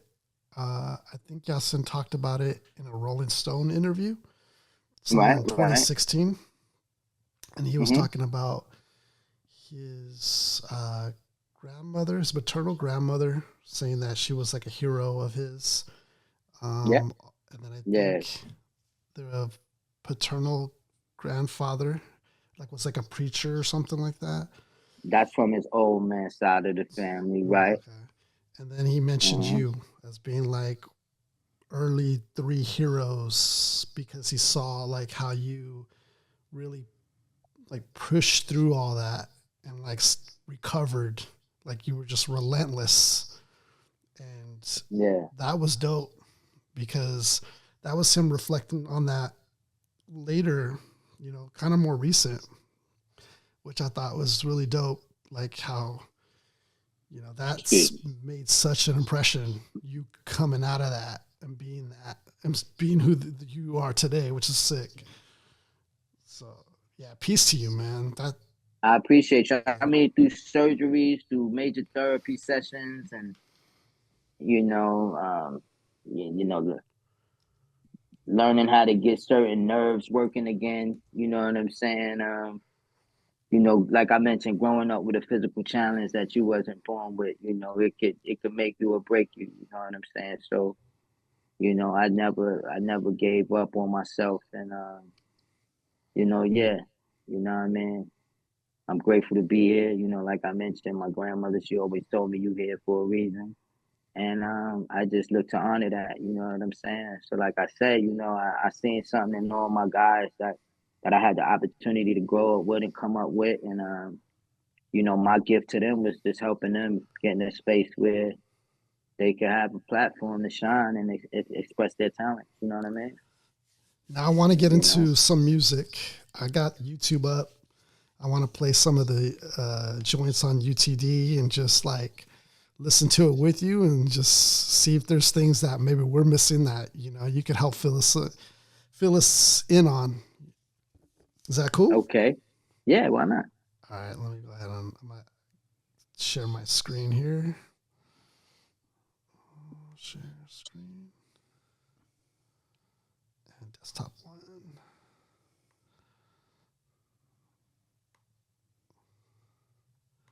All right, let me know if you can hear this. I don't think I can share my screen, but let me know if you can hear this. Okay.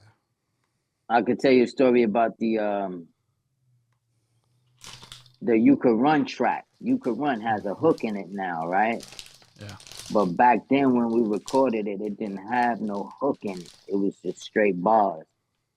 And that's when the label wanted to kind of push it as a single to promote the album. So they asked us if we could go back in and put the hook in that. Ah, that makes sense now. Yeah, yeah. Um, I mean, just recording that album, and this is back in the day where when you went in the studio, you went in the studio. You know what I mean? Like you went in the studio. You know what I mean? So yeah. I'm gonna play the first joint worldwide here. Let me know if you can hear it. I think Worldwide was one of the first tracks we recorded for the album too, outside of My Kung Fu. I think My Kung Fu was the first, and then Worldwide came after that. I was gonna ask you that question. Okay, can you hear this? I can. I heard it. I heard it the first time. Okay, cool. Cess goes off right at the start.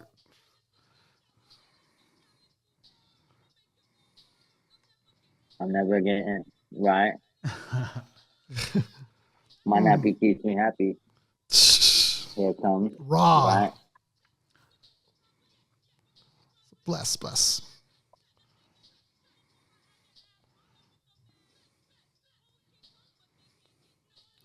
Got everyone doing the research after, like, man, who says? Yo, who says? We got peep game on this. Yeah, the greatest. Let me tell you something. UTD is the greatest group to never blow, and that UTD album is the greatest album to never blow. Word up. I agree with that one. Real talk, man. Real talk, man. Let me tell you something. With the body of work, right? I believe if we was able to somehow find a way to say, yo, let's do a tour overseas. Let's do a UTD tour overseas. It'll be bananas, man. It'll be bananas, especially with Yasin's body of work. You know, with Yasin's body of work between his solo, between UTD, between Medina Green, between Black Star, it'll be bananas, man. It'll be what hip hop should be. It'll be like, whoa, like, you know what I mean? It'll be like, whoa. It's crazy that you mentioned that overseas, because even Master Ace mentions that Europe and all them actually resonate more with his work than they do in the States. That's crazy. Yeah, I mean, respectfully, I mean, yeah, absolutely. Respectfully, it's just better, you know, a stronger appreciation for hip hop music overseas. You know what I'm saying? You know, it is what it is. You know what I mean? I'll play some more of this. You know, but it's a big, like, go ahead. Not to cut, but it's a big, like, you gotta just be in the know, like it's some good hip hop talent out there, man. Like the brother, you guys familiar with Brownsville Kai? I heard the name. Whoa, K.A. Brownsville Kai. Look him up, man, on YouTube. Phenomenal, phenomenal family, phenomenal. What's the book? Rock Marciano. Come on, phenomenal. Phenomenal. Like it's some work out there, man. It's some work out there. You feel what I'm saying? It's some work out there, man. You know, it's some work out there. You know, I was just listening to Boldy James project without, like, it's pretty fly. Like it's some dope talent out there, man. That just, you know, if you can build an audience without mainstream media, that's pretty fly. That's pretty fly. If you can build an audience without the mainstream, that's pretty fly. So yeah, man, Mark, to cutting out that middle man to assist what you mentioned, like, upon itself, I think my earpiece went out. Yeah, cause you got a different audio coming in. Yeah, it still works fine, but yeah, on our end.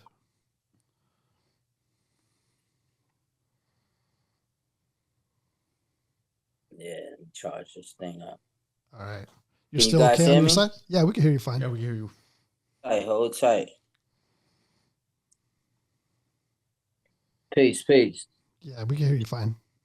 All right, there's a little echo. There's a little delay coming, so I just want to give you the heads up. Okay. I'm going to play some more of this.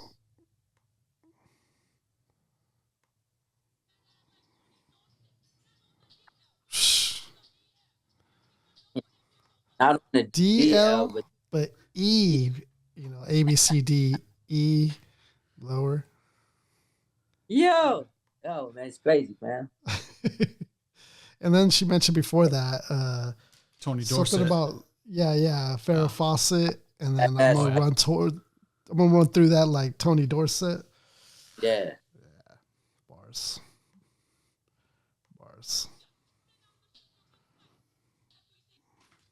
But not everything's nice. Sorry, my internet stopped there. Why? I stay on that.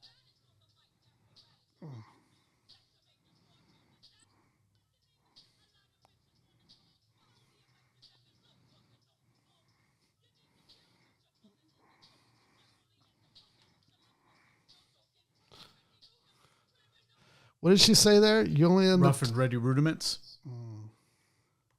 Rudiments. I gotta add that to the vocab.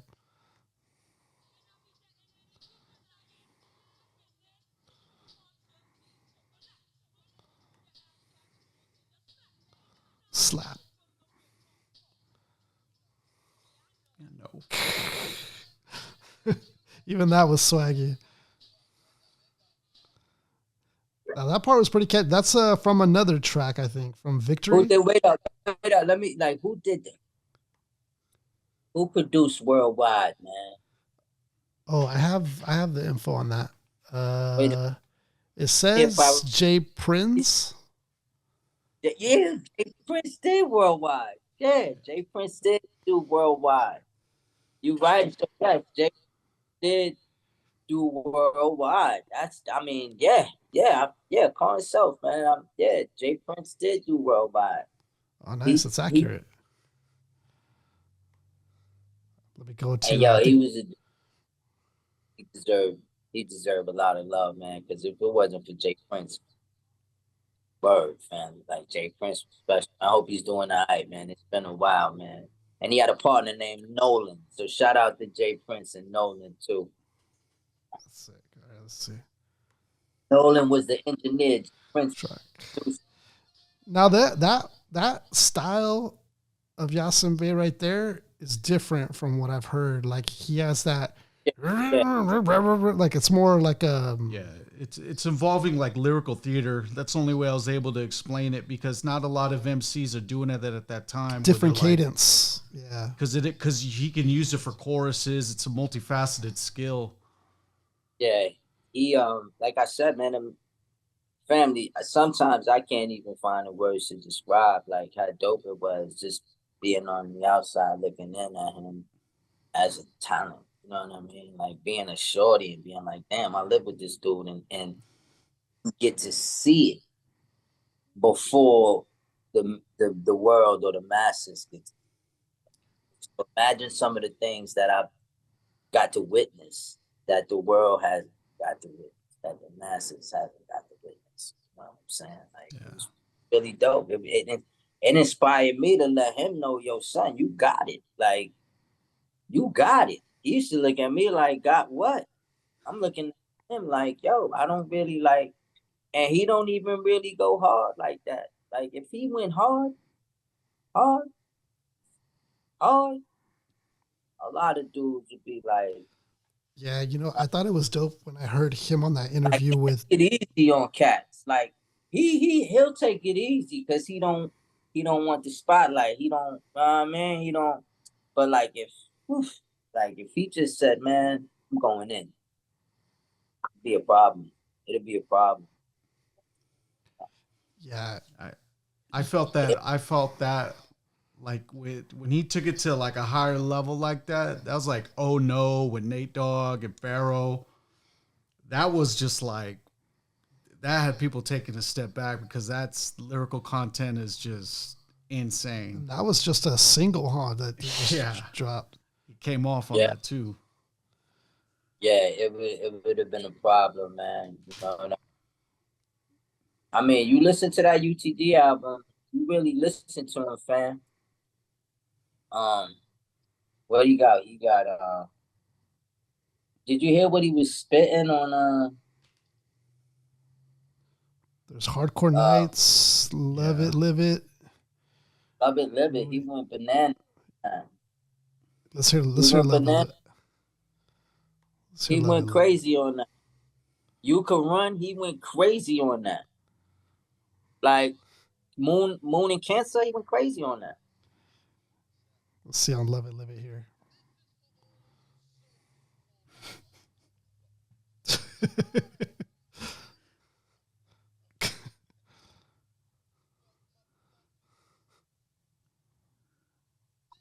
This is rough. Real rough for you.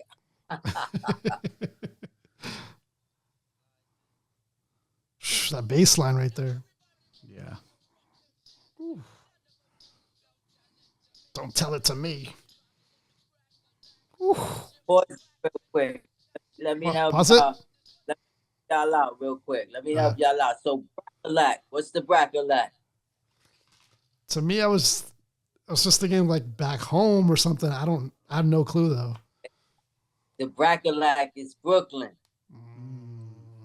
Started rhyming in the Brackalack. If your shit was whack, then you just got smacked, and that was that. But the Brackalack bounce, no doubt. And if the truth hurts, stupid, say ouch. We out. Did you hear the way he closed that verse on Love and Live It? Play his verse on Love and Live It. That was crazy. It was crazy though. It was crazy the way he came in like that. Let me play that.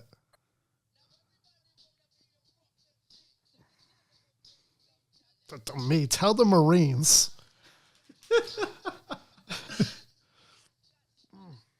That was that.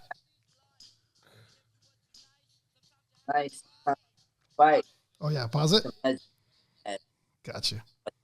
Tell him look too bad. Now that first verse is me and him kind of playing off one another. Yeah. I think what he had, the last verse on that or the second verse? I think he has. I have it here. Let me see. I think he probably had the last verse on that, right? Let me see on here. It says he has. Because then after that's you, and then I think he has the last. Yeah, he has the last. Yes, correct. Play that real quick. The last verse? Yeah, play that last verse. Okay, let me try to get to that. I hear the bitches feel better. In fact, it feels type. Let me go back. What'd you say? In fact, it feel type sweet. Oh yeah. To get on the mic piece and watch you punks squirm in your seat. Because next year, when your ass need a new career, like he wasn't. Like, we'll still be here. Yeah. Oh, sick.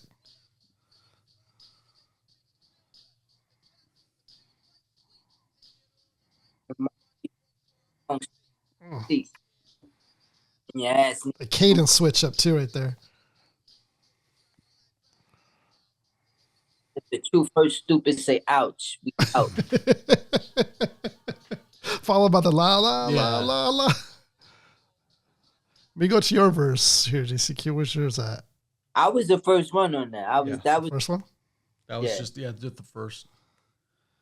Yeah, that you came in crazy there though. Yeah. What was another crazy one? You know what was one of my favorites is Hardcore Nights, actually. Backspin produced that. Shout out to Backspin. We got a track with Backspin called Punk that never made the album because the sample didn't get cleared. And I don't have Backspin probably still got that track. Let me tell you something. That Punk, oh my, listen. Woo! Them 4 songs on the demo. Excuse me. And that one track, Punk. Wow, something special. How many do you think were pressed? Punk didn't make the album. Well, I'm saying the demo. Just probably one. There's probably 1 or 2 copies out there. I'm sure Jay Prince probably files on that because he did the whole demo. You know, we got a song with the Bush Babies on there called "Who's Next Up to Bat." Dang, that's already a dope concept right there.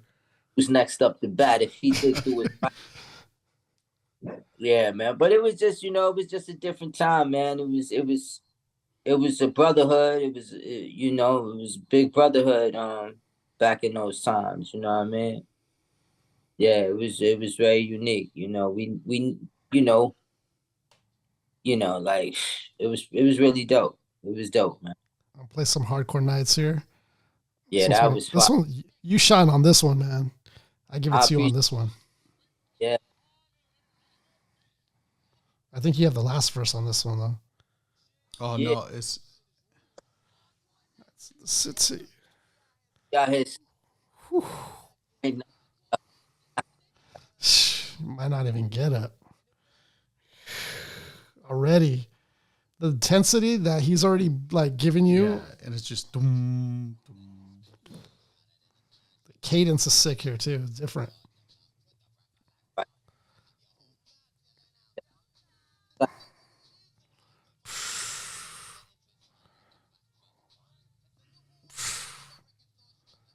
For the Pause it. or not. Gotcha. You said pause it. Man. I was just repeating the lyrics as they was playing. It was like it was man. Yeah, man. It was dope back there, man. It was dope, man. Let me finish this one out.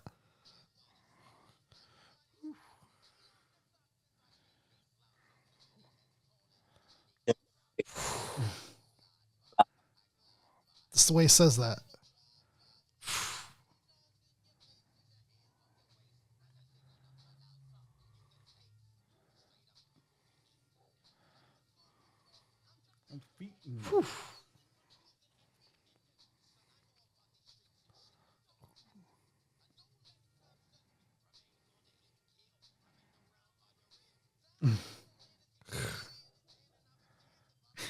It's steelier than Dan. Yeah, yeah. You know what I mean? By the rules, live your life right, baby Paul. You know the rules. Never show disrespect to a G. If it ain't in your heart, don't do it for free. Free. Never sit nowhere where you can't see, and don't go nowhere where you ain't gotta be. Street What? wisdom Like, right there. Street wisdom.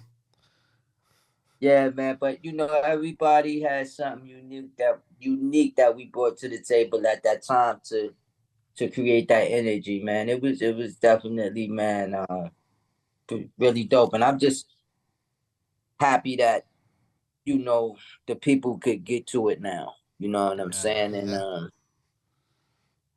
yeah, because like you said in the beginning, like a large body of work, and nobody really never knew about where it all started. You feel what I'm saying? Yeah. There's that do know. There's a few that do know what's up, but for those that know, you know, this is where it started at, and to see that they're appreciative of it, let me know that I'm grateful that I just even had the foresight to say, you know what, I'm gonna just put it out. Whatever happened, happened.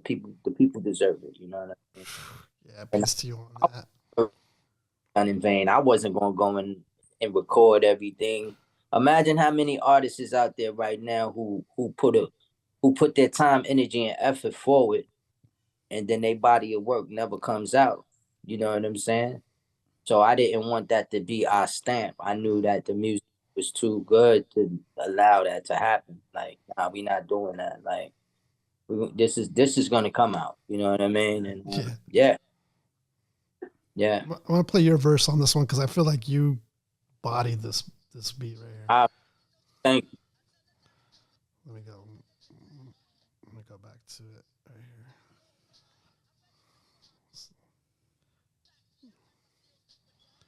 Sorry, let me go back. I got to get it all. Sorry. Yep. Just wanna-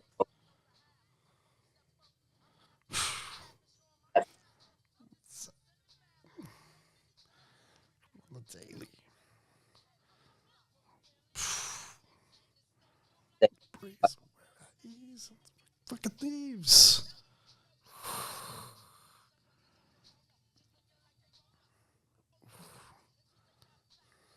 Yeah.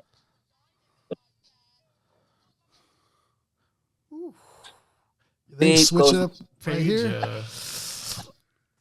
but beep goes my page. Like, yeah, that's what's up, man. Let me finish that off here.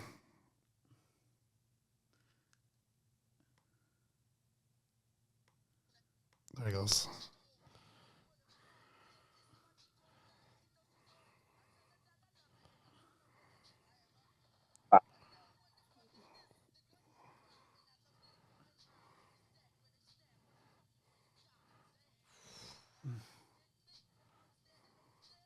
Yeah, me.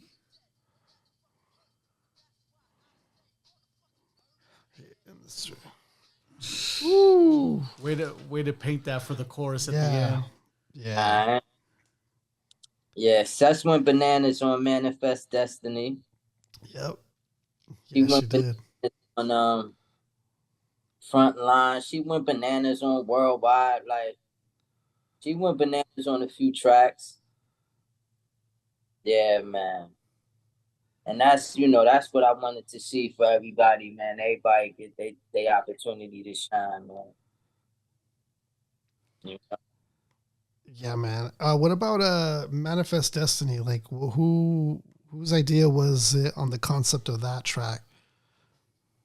Most Yasin, like we met Diamond, we listened in the beats and sitting down and most actually said, yo, you got that interlude track you had from your album, Blunts and Hip Hop. That Diamond album. Because that Manifest Destiny track is an interlude on Diamond's album. That's crazy. That's an interlude? That's crazy. Diamond, I remember that Diamond was looking at him like, you want that? Like, yeah, it is. You got a fresh budget. You could get fresh beats, but you want that? And Mo said, yeah, I want that. That became Manifest Destiny. And Daniel Hastings, shout out to Daniel Hastings, shot the video. Yeah, that most that to be the first thing. Can you talk about the video? Like, I've seen it, but we don't know if you guys were all there together at the same time or how to film it in different. Yeah, we was all out for the video at the same time. It was at 3 different locations, downtown Brooklyn. We had a location in New Jersey. Can't remember and we had a location in Lower Manhattan, downtown Brooklyn, and New Jersey. That was the 3 locations we shot. Manifest Us, yeah, and we were all present. Again, Daniel Hayes. Shout out to Daniel.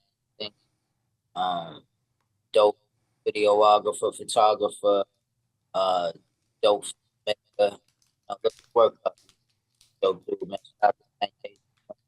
I can keep in contact. Yeah, shout out to Daniel.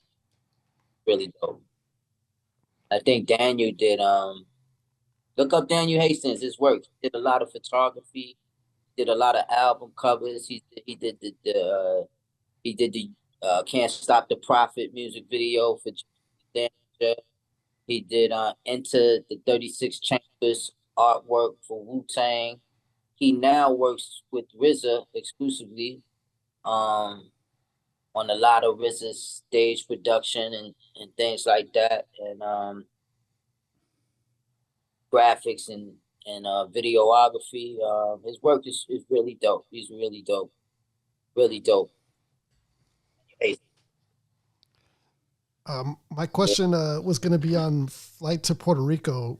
oh, that was Sesh. That was her crazy idea. I was trying to piece it together. I was like, oh man, she's just beating somebody up. She had an experience going. She was on a flight somewhere to Puerto Rico, right? And her and the stewardess, they had some issues on the plane. So when she landed and came to the studio, she was on red. She was like, "Yo, I just," and we let her do her thing. It's like, all right, go ahead, do your thing, and she killed it. You know what I mean? But that that flight to Puerto Rico was inspired by a real flight that she was on, and you know, she went through something on the flight, and she just had to get that out her system. So you know, that was her interlude piece before I think Frontline, right? I think it's right That before comes on Frontline. Yeah. right Frontline, right? Yep. So I guess perfect. I guess it's a perfect interlude right before Frontline, because Frontline is crazy. Yep. Front It's another one. crazy. Who did that track on? I think Yasin did that track on Front. Frontline, it says YZ. Who did that? Oh, YZ did that track. All right, YZ did that. Yeah. And y'all remember YZ growing up, right? Or not? I don't think I don't remember. I was probably Yeah, too you gotta young. look. Shout out to YZ. He got some dope hip hop history out there, man. Yeah. Yeah, he had a few bangers, man. Hey, DCQ, I wanted to ask you because you briefly mentioned it a few moments ago, but you kind of What's that? essentially laid kind of like the groundwork of like UTD and this whole Europe thing. You think that the cards are there to actually do it, or are we just looking at like a pipe dream of yours? I kind of want to get your perspective on that because it sounds doable from like for us, the fans, of course, but we got to see your perspective on that as well. Like honestly, it would really take, like, you know, I mean, I don't know, like a lot of it is dependent on Yasin, you feel me? Like everybody else just show up and play their part. You know, he's like the household name. He's like, you know, without Yasin, it's not possible. You know what I mean? Is it a pipe dream? Um, I don't know, man. Like I don't know if it's a pipe dream for me. Like it's like if I was in a position of strength, it's definitely something I would do because it's just what you do when you know how to make dope things happen. You know, like, you know what I mean? Yeah, the entrepreneurial spirit in you is kind of like setting that off, you know. I mean, can you imagine? The fans would love it. It's just like, come on, you got to know that. Like, it would kill. Like, you got to know what, you know, the fans would love it, you know?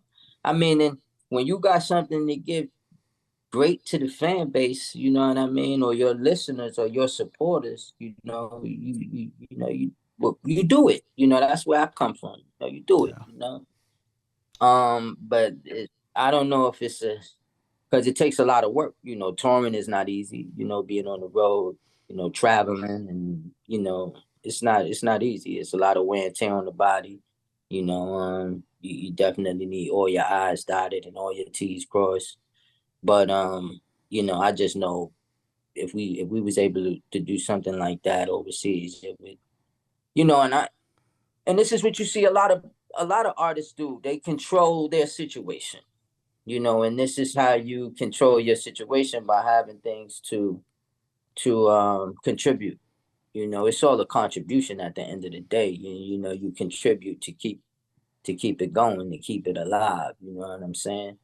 But you know, when I listen, because I listen to the music a lot. Sometimes it's the only CD that's in my car. It's the only one. No, right now, I think I got Funky Fresh in the Flesh and More in it. But between the UTD album and Funky Fresh in the Flesh and More, I'm good.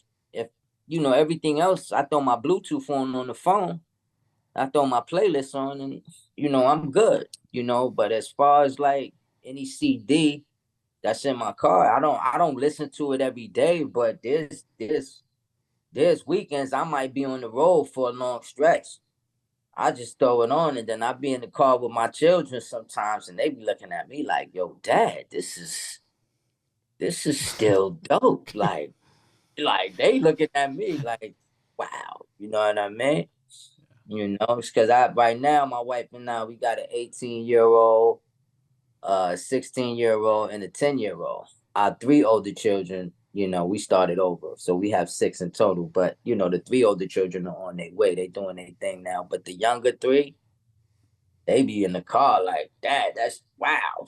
You know, so that's dope. You know what I mean? Cool. My 18-year-old, his son, he got a few of the tracks in his playlist. You know what I'm saying? So sometimes his playlist be flowing, and you know, a song might automatically come on. You be like, oh, all right, I feel you. Be like, yeah, that's fire. So that's pretty dope. You know what I mean? But wow, I'm not a pipe dream. It's just something dope, man. It's just like I said, just, you know, that's what hip hop is about. You know what I mean? Like for me, growing up as a shorty, all I needed. You ever be at a show, right? You ever be at a show and you see the MC on stage and he go, "Now throw your hands in the air and wave them like you just don't care." That's all I ever wanted. That's all I ever wanted, to be able to look off the stage into the crowd and the whole arena just be. That's That's it. crazy. That's it for me. I'm good after that. I'm good after that. You know what I mean? Yeah, that's what's up. That's where we come from. You know?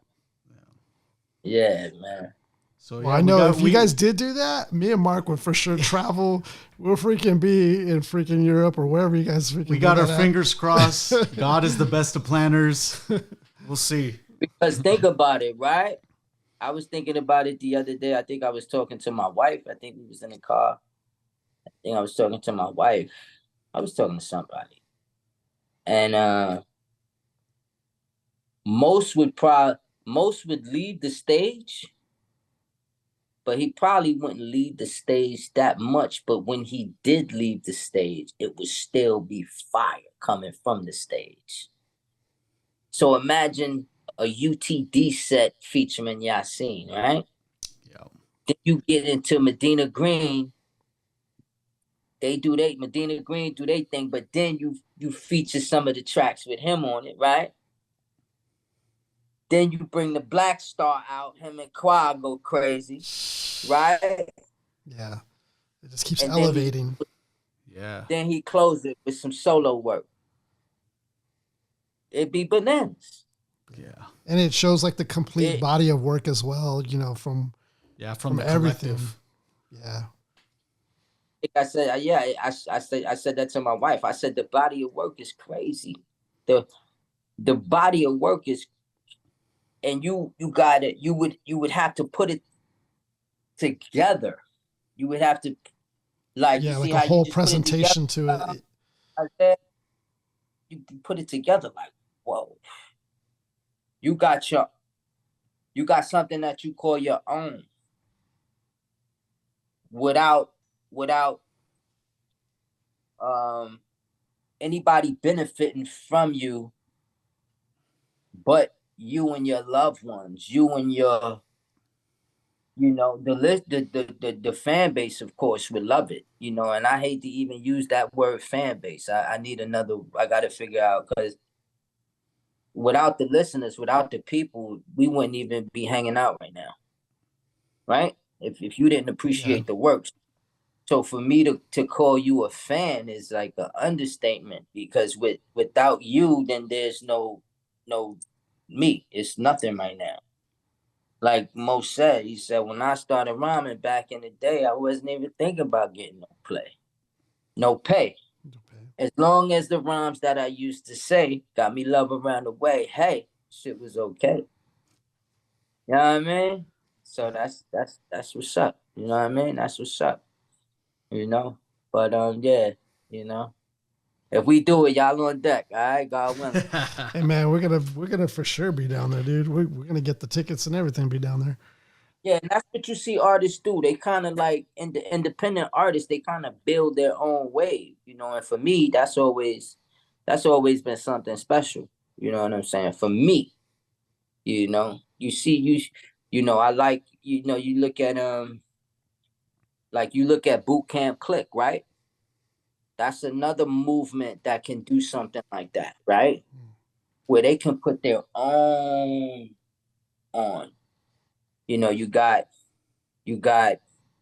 Black Moon, you got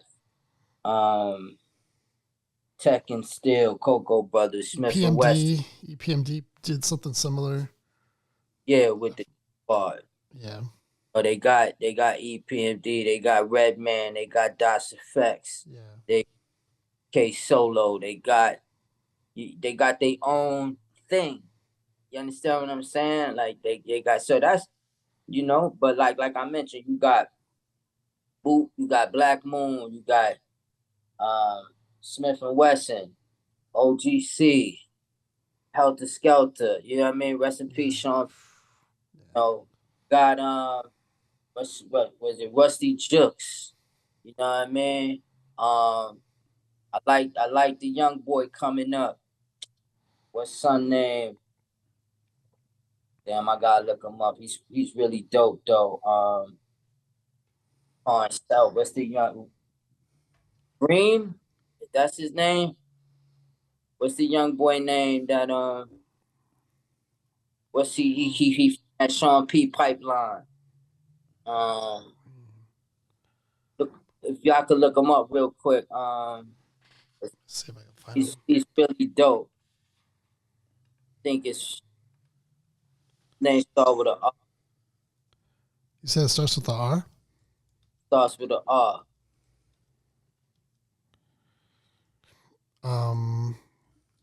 Is there a particular group?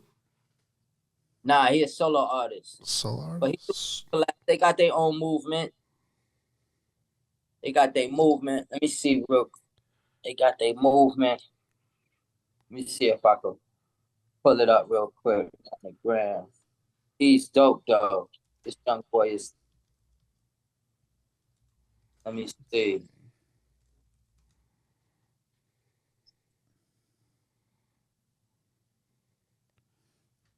Do you know a song? I'm tell you right now. He's pretty dope.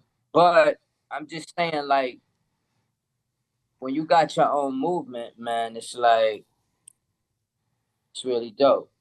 I mean, you could put your own events on, and you can do your own thing. I'm gonna tell you his name right now.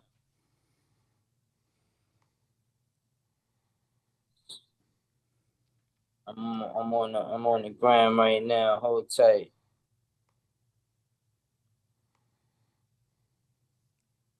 Yeah, you know how you have somebody on the tip of your tongue, Yeah.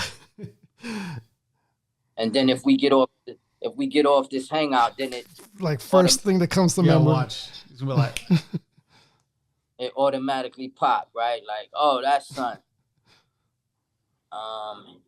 Let me see. Yeah, but he from, you know, Reem. His name is yeah, Reem. That's what he go by. Oh, so you had it. Rain. Yeah, Reem from the Ville. Son is nice. He come from that Sean P pipeline, and we all know Sean P come from that boot camp click pipeline. But you know, they got enough arsenal. You know, these like you said, EPN, you know, his squad. They got enough arsenal. Who else got arsenal like that where they get busy? Yeah, the Wu could just do the solo acts until the groups come together at the main feature. You know what I mean? Like it's like that, you know. But yeah, but I think his squad was the first ones to really like to show that brotherhood, that you know, togetherness. You know what I mean? Like that track, Headbangers. You remember that? The Headbangers. What? Headbangers. What? The Headbangers. What?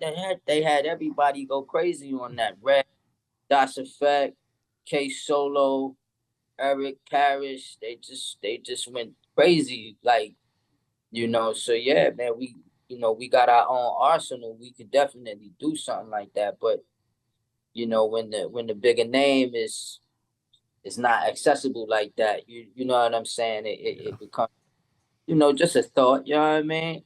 Just a thought that sparks good conversation, you know what I mean? Yeah. Yeah, it'll go crazy. I'm telling you, it'll go crazy. Right? Well, I mean, Yeah, it's a pleasure, Elias, to have you on here. I DCQ. appreciate it, man. Yeah, I gotta shout out words, you know. Let me see, shout out DJ Eclipse also from Fat Beats.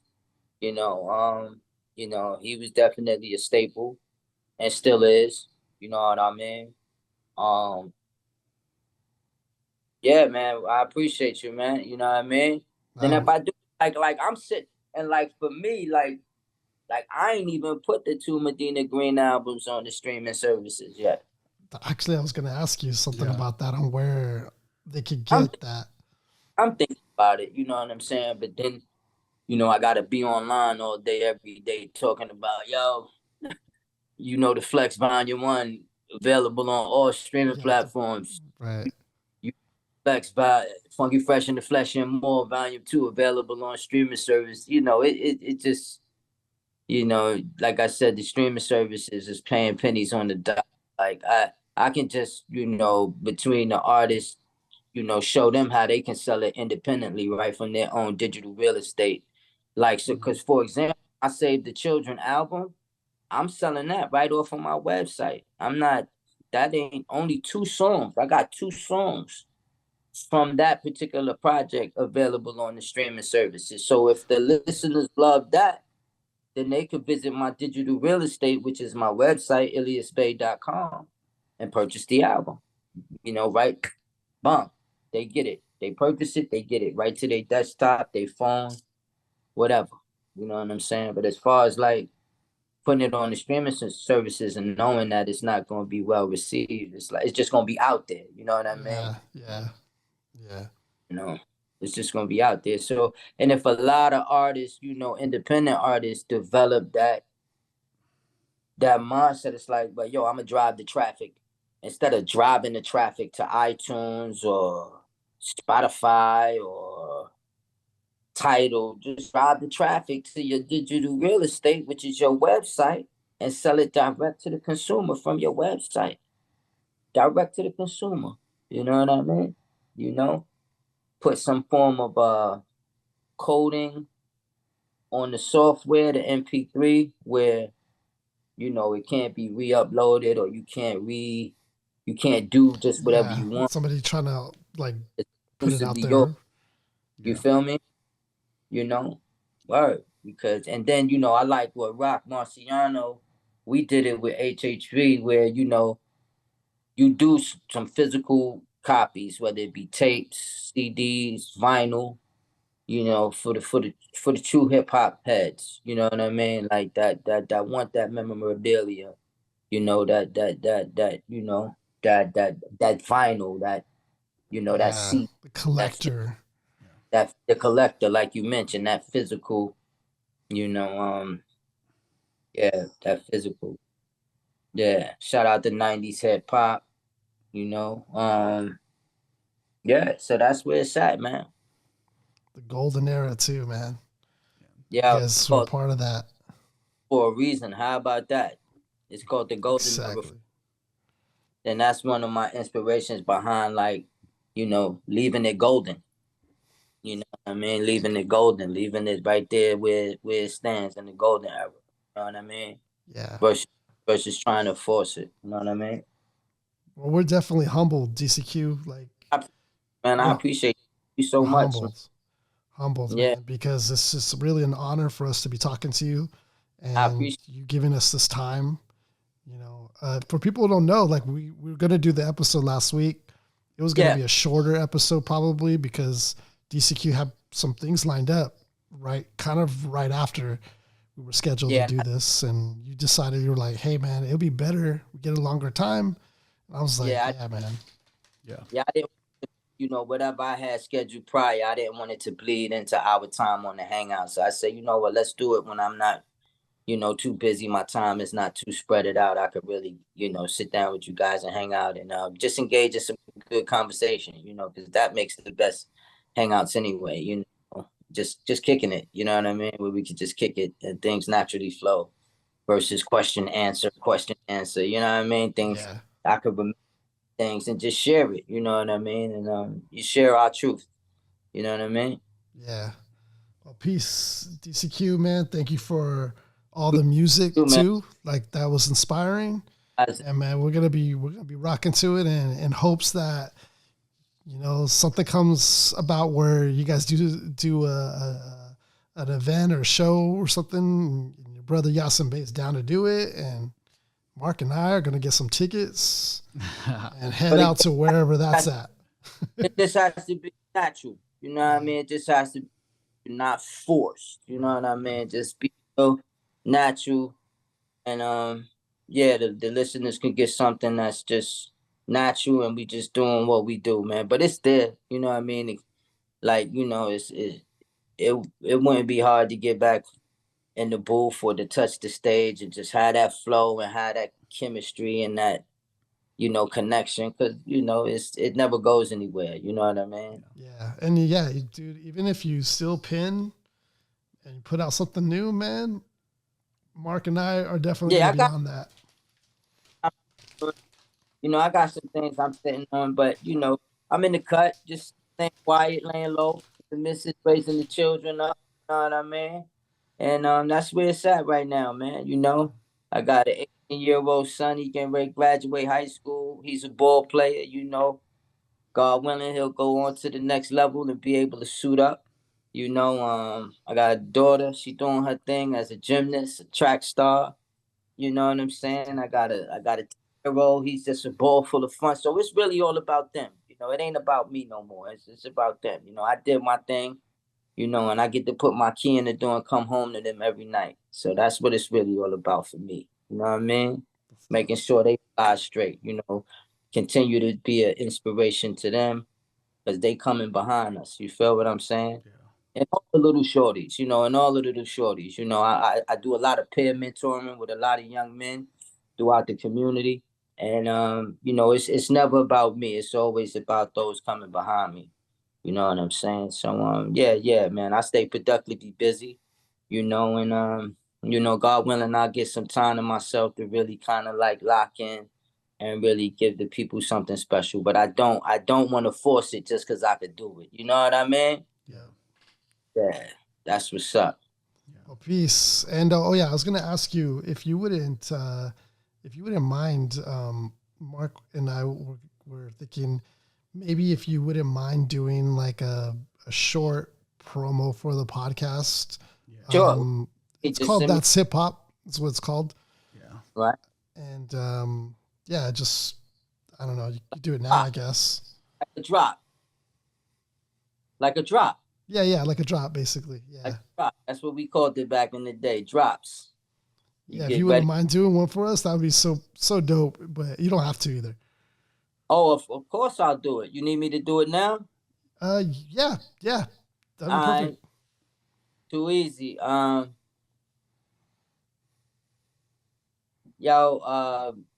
hip hop is what the podcast. Oh yeah, that's hip hop podcast. That's hip hop podcast. Yeah. It's too easy. You know the flex. We are now locked in with That's Hip Hop podcast, hosted by Mark and Isaiah. Or is it Isaiah and Mark? Which one? That was fine. Yeah. That was fire? Yeah, that was fine. That was fire. All right, if I think of something, I'll record it and send it to you. I got your math, Isaiah. So I'll come up with something really. Maybe you could use it as a drop before a certain. And that, do you get a lot of drops from the artists that come on the show? Oh man, I got because we only interviewed Wordsworth and Ayatollah. Both of them did it too. Yeah, that's dope. Yeah. Oh, y'all did talk. Yeah, just he was just last 2 weeks ago. Oh yeah, 2 weeks ago. Yeah, 2 weeks ago. That's dope. I'm trying to get Ayatollah to pop out for me, man. That's still my dude. Yeah, DCQ, no doubt, DCQ. Let's do it. All right, DCQ.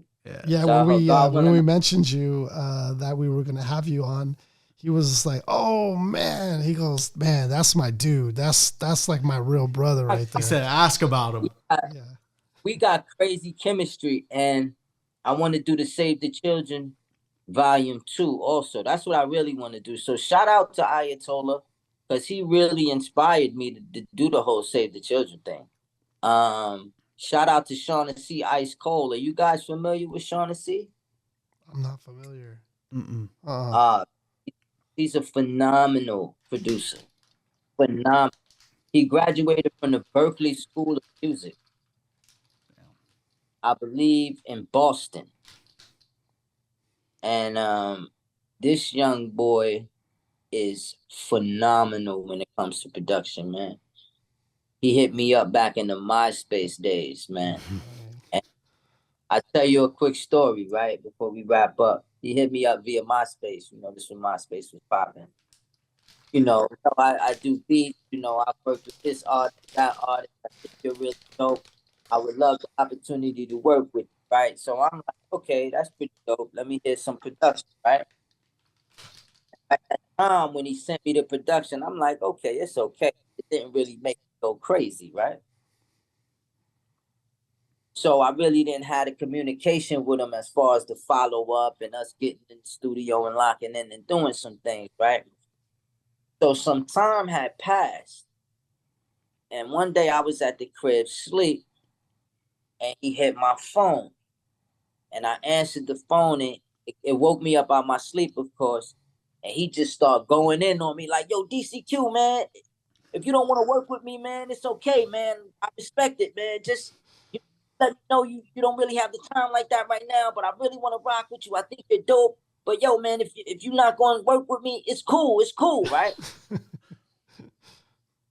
So I'm looking at the phone like, so I kind of like aggressively responded, and I said, yo, man, I'm resting right now, man. I'm gonna hit you I'll hit you later, man. And I clicked on him, right?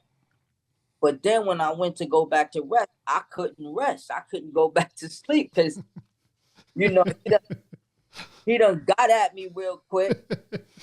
And I started to think about it. I said, you know what? Say no more. I called them back. I said, yo, shoot me your address. I'm going to come through right now. Yo, fam. When I pulled up to his crib, man, and he played the production for me, it was like, this young man is phenomenal. His name is Shaughnessy Ice Cold. He is, when it comes... You put me on. Yeah, we'll be sure to tag him if he got the IG info. Yeah, about it like that. He's very artistic. So if you do, like, I'll send you his IG. He travels the world now. You know, he's doing really good for himself. He's doing so good that production is like, whatever, you know. But at that time, you know, he was really going hard, like looking to get on with his production. But like when I went to the crib, man, and he pulled out his production, man, I was like, wow, you are really talented, man. You got it going on. Let's work. So if you listen, and I'll send you guys a copy of the Save the Children album, Volume 1. And between Ayatollah and Shaughnessy Ice Cold, they the only two that is featured production on the Save the Children project. So I do want to do a Volume 2. And so shout out to Ayatollah, and again, shout out to Shaughnessy. But yeah, Tollah's my guy, man. He said he used to always call me. He used to always like call me and be like, yo, and he still call me to this day. Ayatollah will call me and be like, yo, I just sent you 20 beats.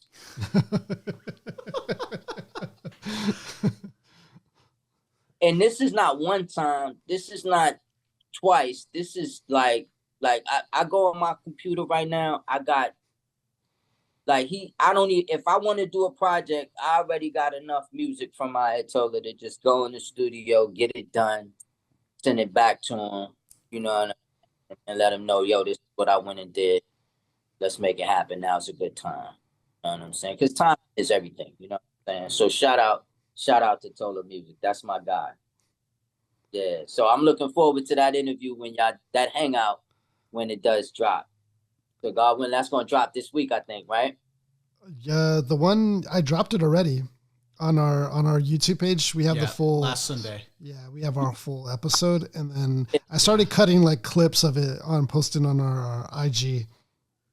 Okay, So some highlight clips that I posted. All right, cool. I'm gonna definitely look out for it, man, and go check it out. I'll make sure to give it a love on, a comment and all that too. He's gonna. Tola said that he's going to when we post this one that he wanted to drop in a comment or something as well for you or something. So that's my guy. People so glad he popped out for you guys, man. He got a nice body of work. Man, it was so cool. Yeah, I mean, talking to him, man, it's we're honored. We're really honored, man. Absolutely. So it's huge for us. It inspires us to keep going. It's crazy because Words had tagged me in the clip a few months back.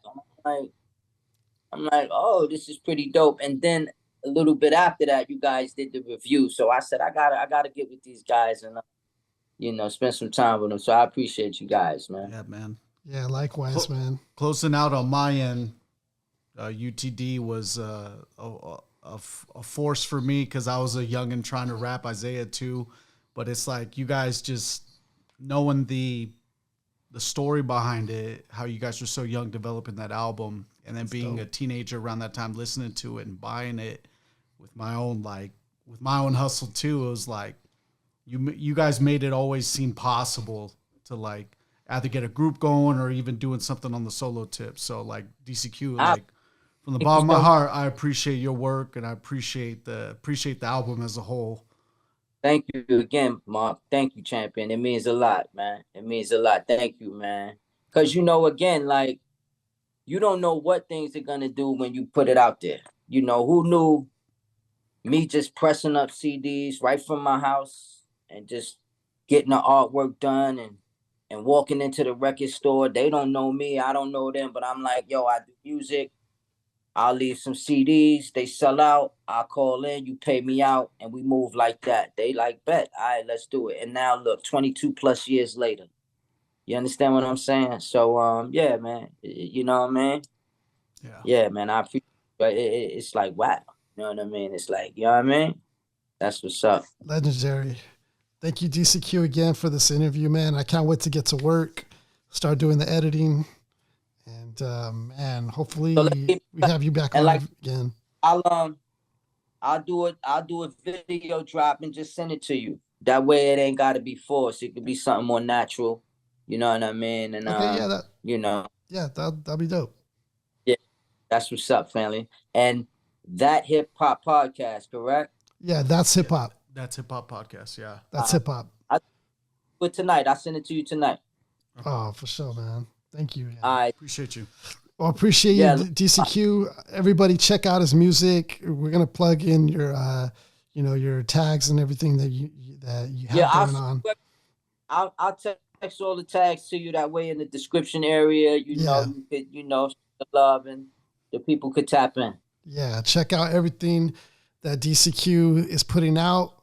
It's definitely dope, legendary. Gotta listen to it. Gotta have it. So. Yeah, peace. Thanks, DCQ, again. I'm ready. All right, Mark. Be good, champ. All right, much love. All right, Isaiah. All right, take it easy, champ. G. That's what's up.